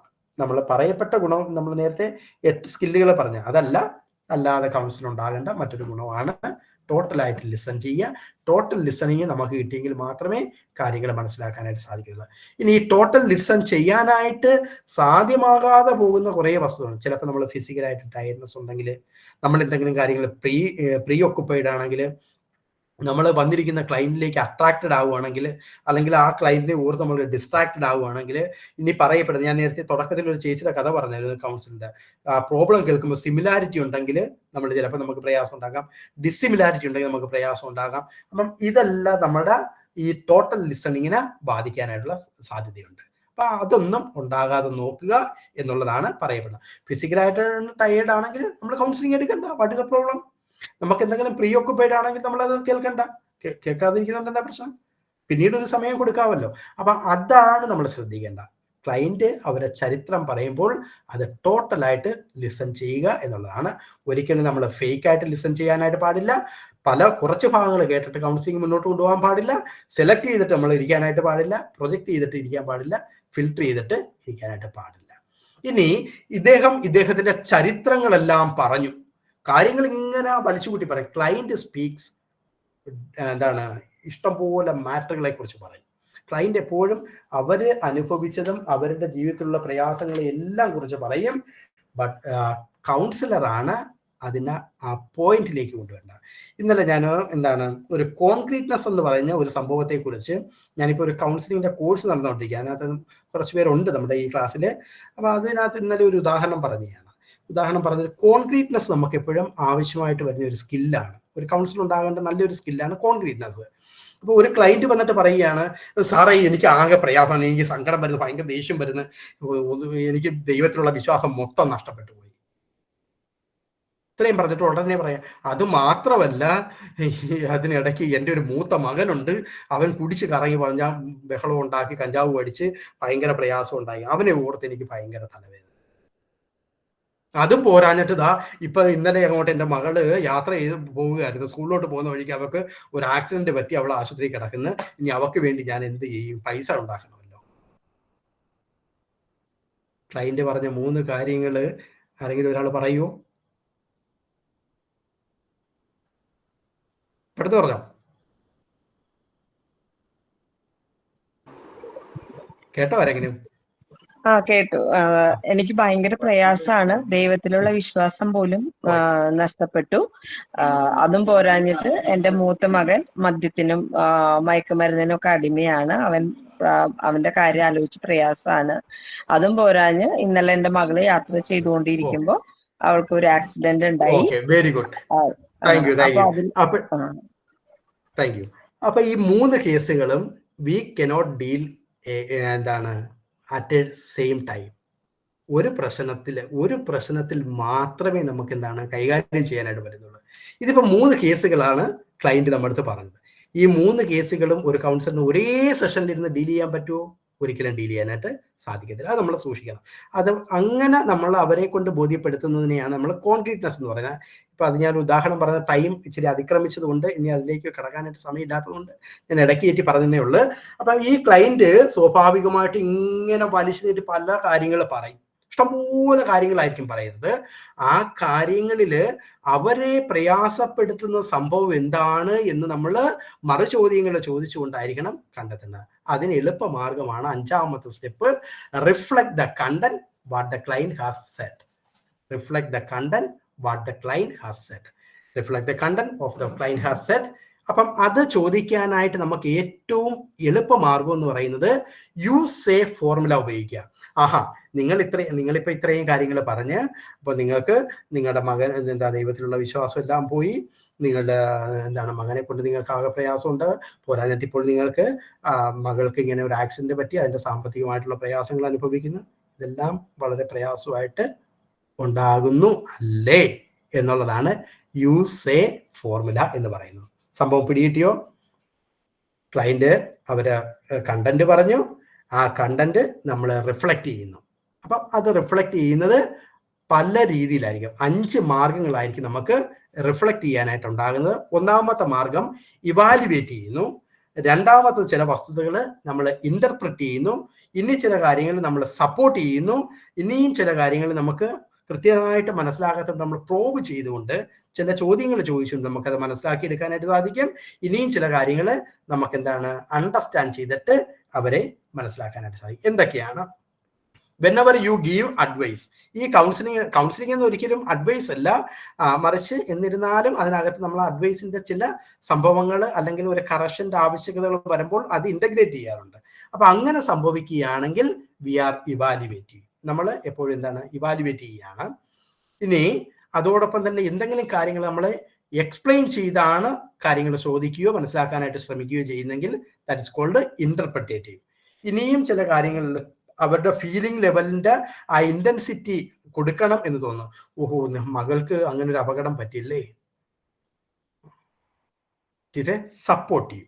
അപ്പം ഈ രീതിയിലൊക്കെ ആയിരിക്കും നമ്മൾ പ്രോബിംഗ് ക്വസ്റ്റ്യൻസ് ചോദിക്കാം, അണ്ടർസ്റ്റാൻഡ് റെസ്പോൺസ് ചെയ്തിട്ടൊക്കെ ആയിരിക്കും ക്ലയന്റിനെ നമ്മൾ മുന്നോട്ട് കൊണ്ടുപോകുന്നത്. മറ്റൊരു മേഖലയാണ് ഡീൽ വിത്ത്. അടുത്ത ഒരു സ്റ്റെപ്പാണ് deal with feeling of the client. ക്ലയന്റിന് എന്താണോ ഫീലിംഗ്, ആ ഫീലിംഗ് നമ്മൾ കണ്ടന്റ് റിഫ്ലക്ട് ചെയ്തു. ആ കണ്ടന്റിനകത്ത് ഒരിക്കലും ക്ലയന്റ് ആദ്യം വന്ന് ഒരിക്കലും അവരുടെ ഫീലിങ്ങിനെ കുറിച്ച് സംസാരിക്കുന്നില്ല, മറിച്ച് അവർ സംസാരിച്ചു തുടങ്ങുന്നത് അവരുടെ കണ്ടന്റ് ആണ്, അവരുടെ യാഥാർത്ഥ്യങ്ങളാണ്, അവരുടെ അവസ്ഥയെക്കുറിച്ചാണ്, അവരുടെ സിറ്റുവേഷനെ കുറിച്ചാണ്, അവരുടെ ബിഹേവിയറിനെ കുറിച്ചാണ്, ഇതിനെക്കുറിച്ചൊക്കെ ഫോൾട്ടി തിങ്കിങ്ങിനെ കുറിച്ചാണ്, ഇതിനെക്കുറിച്ചായിരിക്കും അവർ സംസാരിക്കുന്നത്. അതിനുശേഷം അതിനകത്താണ് അവരുടെ ഫീലിംഗ് അടങ്ങി കിടക്കുന്നത്, ഉള്ളിൽ കിടക്കുന്നത്. അപ്പൊ ഒരിക്കലും ഒരു വ്യക്തി ഫീലിങ്ങിനെ കുറിച്ച് ആദ്യം സംസാരിക്കത്തില്ല, മറിച്ച് ആ ഫീലിംഗ് അവതരിപ്പിക്കുന്നത് ഈ കണ്ടന്റ്സിനകത്തൂടെയാണ്. കണ്ടന്റ് റിഫ്ലക്ട് ചെയ്ത് നമുക്ക് അത് കിട്ടിക്കഴിഞ്ഞ് കഴിഞ്ഞാൽ പിന്നെ നമ്മൾ ചെയ്യേണ്ടത് അവരുടെ ഫീലിംഗ് ഉണ്ടോ എന്ന് നോക്കണം. ആ ഫീലിംഗ് ഉണ്ടെങ്കിൽ ആ ഫീലിംഗ് ഡീൽ ചെയ്യണം എന്നുള്ളതാണ്. എങ്കിൽ മാത്രമേ കണ്ടന്റ് പിന്നീട് ക്ലിയർ ചെയ്യാൻ പറ്റത്തുള്ളൂ. കാരണം നെഗറ്റീവായിട്ടുള്ള ഫീലിംഗ് ഒരു മനുഷ്യന്റെ ജീവിതത്തിൽ ഉള്ളിലുണ്ടെങ്കിൽ നമുക്ക് എന്ത് പറഞ്ഞാലും അവര് ആ ഫീലിംഗ് ലെവലിൽ തന്നെ നിൽക്കും. അങ്ങനെ നമുക്കുണ്ടാകുന്ന കുറേയേറെ ഫീലിംഗ് നമുക്ക് മാറ്റാനായിട്ട് സാധിക്കുന്ന മറ്റൊരു ഫോർമുലയാണ് you feel because of that. നിനക്ക് അങ്ങനെ ഫീൽ ചെയ്യുന്നു, ആ ഒരു അവസ്ഥ ഉള്ളത് കൊണ്ട്. പ്രധാനമായിട്ടും ഇഷ്ടംപോലെ ഫീലിംഗ് ലെവലുകളുണ്ട്. നമുക്കുണ്ടാകുന്ന നെഗറ്റീവായിട്ടുള്ള ഫീലിംഗ് എന്ന് പറഞ്ഞാൽ ഗ്രീഫാണ് ഒന്നാമത്. ചില ആൾക്കാർക്ക് ഗ്രീഫ് ആയിട്ടുള്ള ഫീലിംഗ് ഉണ്ടാകാം. ഇനി ചില ആൾക്കാർക്ക് അമിതമായിട്ടുള്ള ആങ്കർ, ദേഷ്യം ഒരു നെഗറ്റീവ് ഫീലിംഗ് ആണ്. ഇനിയും ചില ആൾക്കാർക്ക് ഗിൽറ്റ്, കുറ്റബോധം. ഇങ്ങനെ 3 രീതിയിലുള്ള നെഗറ്റീവ് ഫീലിങ്ങുകളാണ് നമുക്ക് കാണാനായിട്ട് സാധിക്കുന്നത്. ഈ ഫീലിങ്ങിനെ നമുക്ക് ഡീൽ ചെയ്യാനായിട്ട് സാധിച്ചാൽ വളരെ എളുപ്പത്തിൽ കാര്യം കൈകാര്യം ചെയ്യാനായിട്ട് പറ്റും. അവസാനത്തെ പോയിന്റ് ആണ് പിൻ പോയിന്റ് ദ പ്രോബ്ലം. ഇവരുടെ യഥാർത്ഥ പ്രശ്നം എന്താണെന്ന് നമ്മൾ അസസ് ചെയ്യണം. അത് ചിലപ്പം ചില ആൾക്കാരിൽ നമ്മൾ അത്യാവശ്യം അത് മനസ്സിലാക്കണമെങ്കിൽ മാനസിക രോഗങ്ങൾ എന്താണെന്ന് അറിയണം. ചില ആൾക്കാർക്ക് മാനസിക രോഗം ഉണ്ടായിരിക്കാം. അപ്പം ചില ആൾക്കാർക്ക് അവരുടെ സിറ്റുവേഷൻ കൊണ്ടായിരിക്കാം, ഇനി ചില ആൾക്കാർക്ക് അവരുടെ തിങ്കിങ്ങിനകത്ത് ഉണ്ടാകുന്ന പ്രയാസമായിരിക്കാം, ഇനി ചില ആൾക്കാർക്ക് അവർ ഇറാഷണൽ ആയിട്ടുള്ള ബിലീഫുകളായിരിക്കും കാരണം. അപ്പം ആ പിൻ പോയിന്റ് ദ പ്രോബ്ലം എന്ന് പറയുന്നത് വളരെ വളരെ അർത്ഥമുള്ള ഒരു വസ്തുതയാണ്. ഈ പ്രോബ്ലത്തെ പിൻ പോയിന്റ് ചെയ്ത് ആ പ്രോബ്ലത്തെ കൃത്യമായിട്ടും കണ്ടെത്തിയെങ്കിൽ മാത്രമേ കൗൺസിലിങ്ങിന്റെ മറ്റു വശങ്ങളിലേക്ക് നമുക്ക് പോകാനായിട്ട് സാധിക്കത്തുള്ളൂ. ഇത്രയും വ്യക്തമാണോ? ഞാൻ ഭയങ്കര സ്പീഡിലാണ് പോയത്, കാരണം എല്ലാവരും അത്യാവശ്യം സൈക്കോളജി എന്നൊക്കെയുള്ള ഒരു ബാക്ക്ഗ്രൗണ്ട് ഉള്ള ഉറപ്പാണെന്നുള്ള വിശ്വാസത്തിലാണ് നല്ല സ്പീഡിൽ അങ്ങ് പോയത്. ഇത് ഏതാണ്ട് ഒരു 25-30 മണിക്കൂർ വെച്ച് എടുക്കാനായിട്ടുള്ള സംഭവമാണ്. പക്ഷെ നമ്മൾ മാക്സിമം ഓടിച്ചതേ ഉള്ളു. ഓക്കെ ഫാദർ, ഒരു ഡൗട്ട് ചോദിച്ചോട്ടെ. അപ്പൊ നമ്മളൊരു ക്ലയന്റ് വന്ന് പറയുന്ന ഒരു കൗൺസിലിംഗ് സെഷനിൽ ഇരിക്കുന്ന സമയത്ത് നെഗറ്റീവ് എനർജി വരില്ലേ നമ്മളിലേക്ക്, അതെങ്ങനെയാ മാനേജ് ചെയ്യാ? അത് നമുക്ക് നെഗറ്റീവ് എനർജി എന്ന് പറയുന്നത് അങ്ങനെ എല്ലാവർക്കും അങ്ങനെ ഭയങ്കര നെഗറ്റീവ് എനർജി അങ്ങനെ ഫീൽ ചെയ്യണമെന്നില്ല. അത് കുറേയേറെ സെക്ഷനിലേക്ക് ഇരിക്കുമ്പോഴത്തേക്ക് ഉണ്ടാകുന്നതാണ്. ഈ നെഗറ്റീവ് ഫീലിംഗ് എന്ന് പറയുന്നത് നമ്മുടെ പ്രയാസമാണോ എന്ന് നമ്മൾ തിരിച്ചറിയണം. നമുക്കാണല്ലോ, ക്ലയന്റിന് കൗൺസിലറിനാണല്ലോ നെഗറ്റീവായിട്ടുള്ള ഫീലിംഗ് ഉണ്ടാകുന്നത്. സ്വാഭാവികമായിട്ടും നെഗറ്റീവായിട്ടുള്ള കാര്യങ്ങൾ കേൾക്കുമ്പോൾ നമുക്കൊരു നെഗറ്റിവിറ്റി ഉണ്ട്, അത് വേറെ വസ്തുത. അപ്പൊ അത് മാനേജ് ചെയ്യാനായിട്ട് നമുക്ക് കർട്ടാസിസ് ആണ് അത് സംഭവം. അതെന്താണ്, നമുക്ക് ട്രാൻസ്ഫറൻസും കൗണ്ടർ ട്രാൻസ്ഫറൻസും പറഞ്ഞ സംഭവമുണ്ട്. നെഗറ്റീവായിട്ടുള്ള സംഭവങ്ങളെല്ലാം ഏതെങ്കിലും നെഗറ്റീവ് ഉണ്ടല്ല പോസിറ്റീവ് ഉണ്ട്. ആ കർട്ടാസിസ് ആ ട്രാൻസ്ഫറൻസുകൾ കൃത്യമായിട്ടും അസസ് ചെയ്തെങ്കിലേ നമുക്കത് മനസ്സിലാക്കാനായിട്ട് പറ്റത്തുള്ളൂ എന്നുള്ളതാണ് എന്റെ മനസ്സിലാക്കുന്നത്. അതിനെപ്പറ്റി ഒന്ന് കൂടുതൽ അറിയണമെന്നുണ്ടായിരുന്നു. ഫാദറിന്റെ ക്ലാസ് ഉണ്ടല്ലോ ഇനി DSM ബേസ്ഡ്. അപ്പോൾ അതെ DSM മൊത്തം നമുക്ക് മാനസിക രോഗങ്ങളാണ്.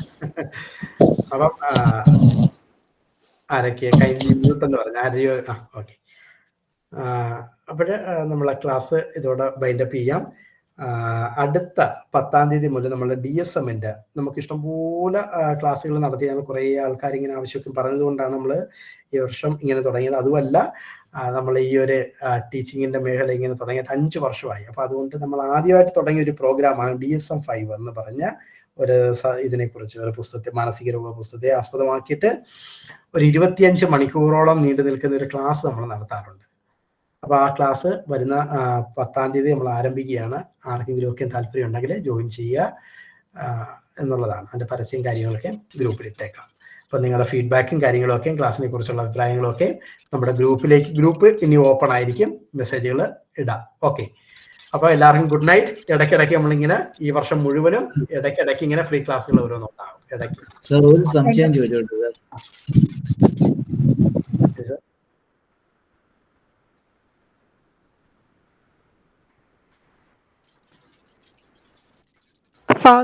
ഫാദറിന്റെ മറ്റു ക്ലാസ്സസിന്റെ ഡീറ്റെയിൽസ് ഒന്ന് പറയാവോ? ജോയിൻ ചെയ്യാൻ താല്പര്യം ഉള്ളവർക്കൊന്ന് ഡീറ്റെയിൽസ് അറിയാൻ വേണ്ടിയിട്ടായിരുന്നു. നമ്മളിപ്പം കൗൺസിലിങ്ങിന്റെ കോഴ്സ് ഇപ്പം തീരാറായി.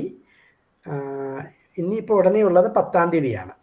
10-ാം തീയതി നമുക്ക് DSM മാനസിക രോഗങ്ങൾ മുഴുവനും അതിനെക്കുറിച്ചുള്ള ഒരു ക്ലാസ്, മാനസിക രോഗങ്ങളെ കുറിച്ചുള്ള ക്ലാസ് എന്തൊക്കെയാണ് ആ പുസ്തകത്തെ ആധാരമാക്കിയിട്ടാണ്, ബേസ് ചെയ്തിട്ടാണ് എങ്ങനെയാണ് അസസ്. ഉദാഹരണം personality disorder, bipolar disorder, schizophrenia, depression, eating disorder, elimination disorder, ഇങ്ങനെ ഇഷ്ടംപോലെ സംഭവങ്ങളുണ്ട്. അതെല്ലാം 25 മണിക്കൂർ പ്ലസ് നമ്മൾ അതിനകത്ത് MSCയും കൂടി ഇന്റഗ്രേറ്റ് ചെയ്ത് എങ്ങനെയാണ് അത് അസസ് ചെയ്തെടുക്കേണ്ടത്.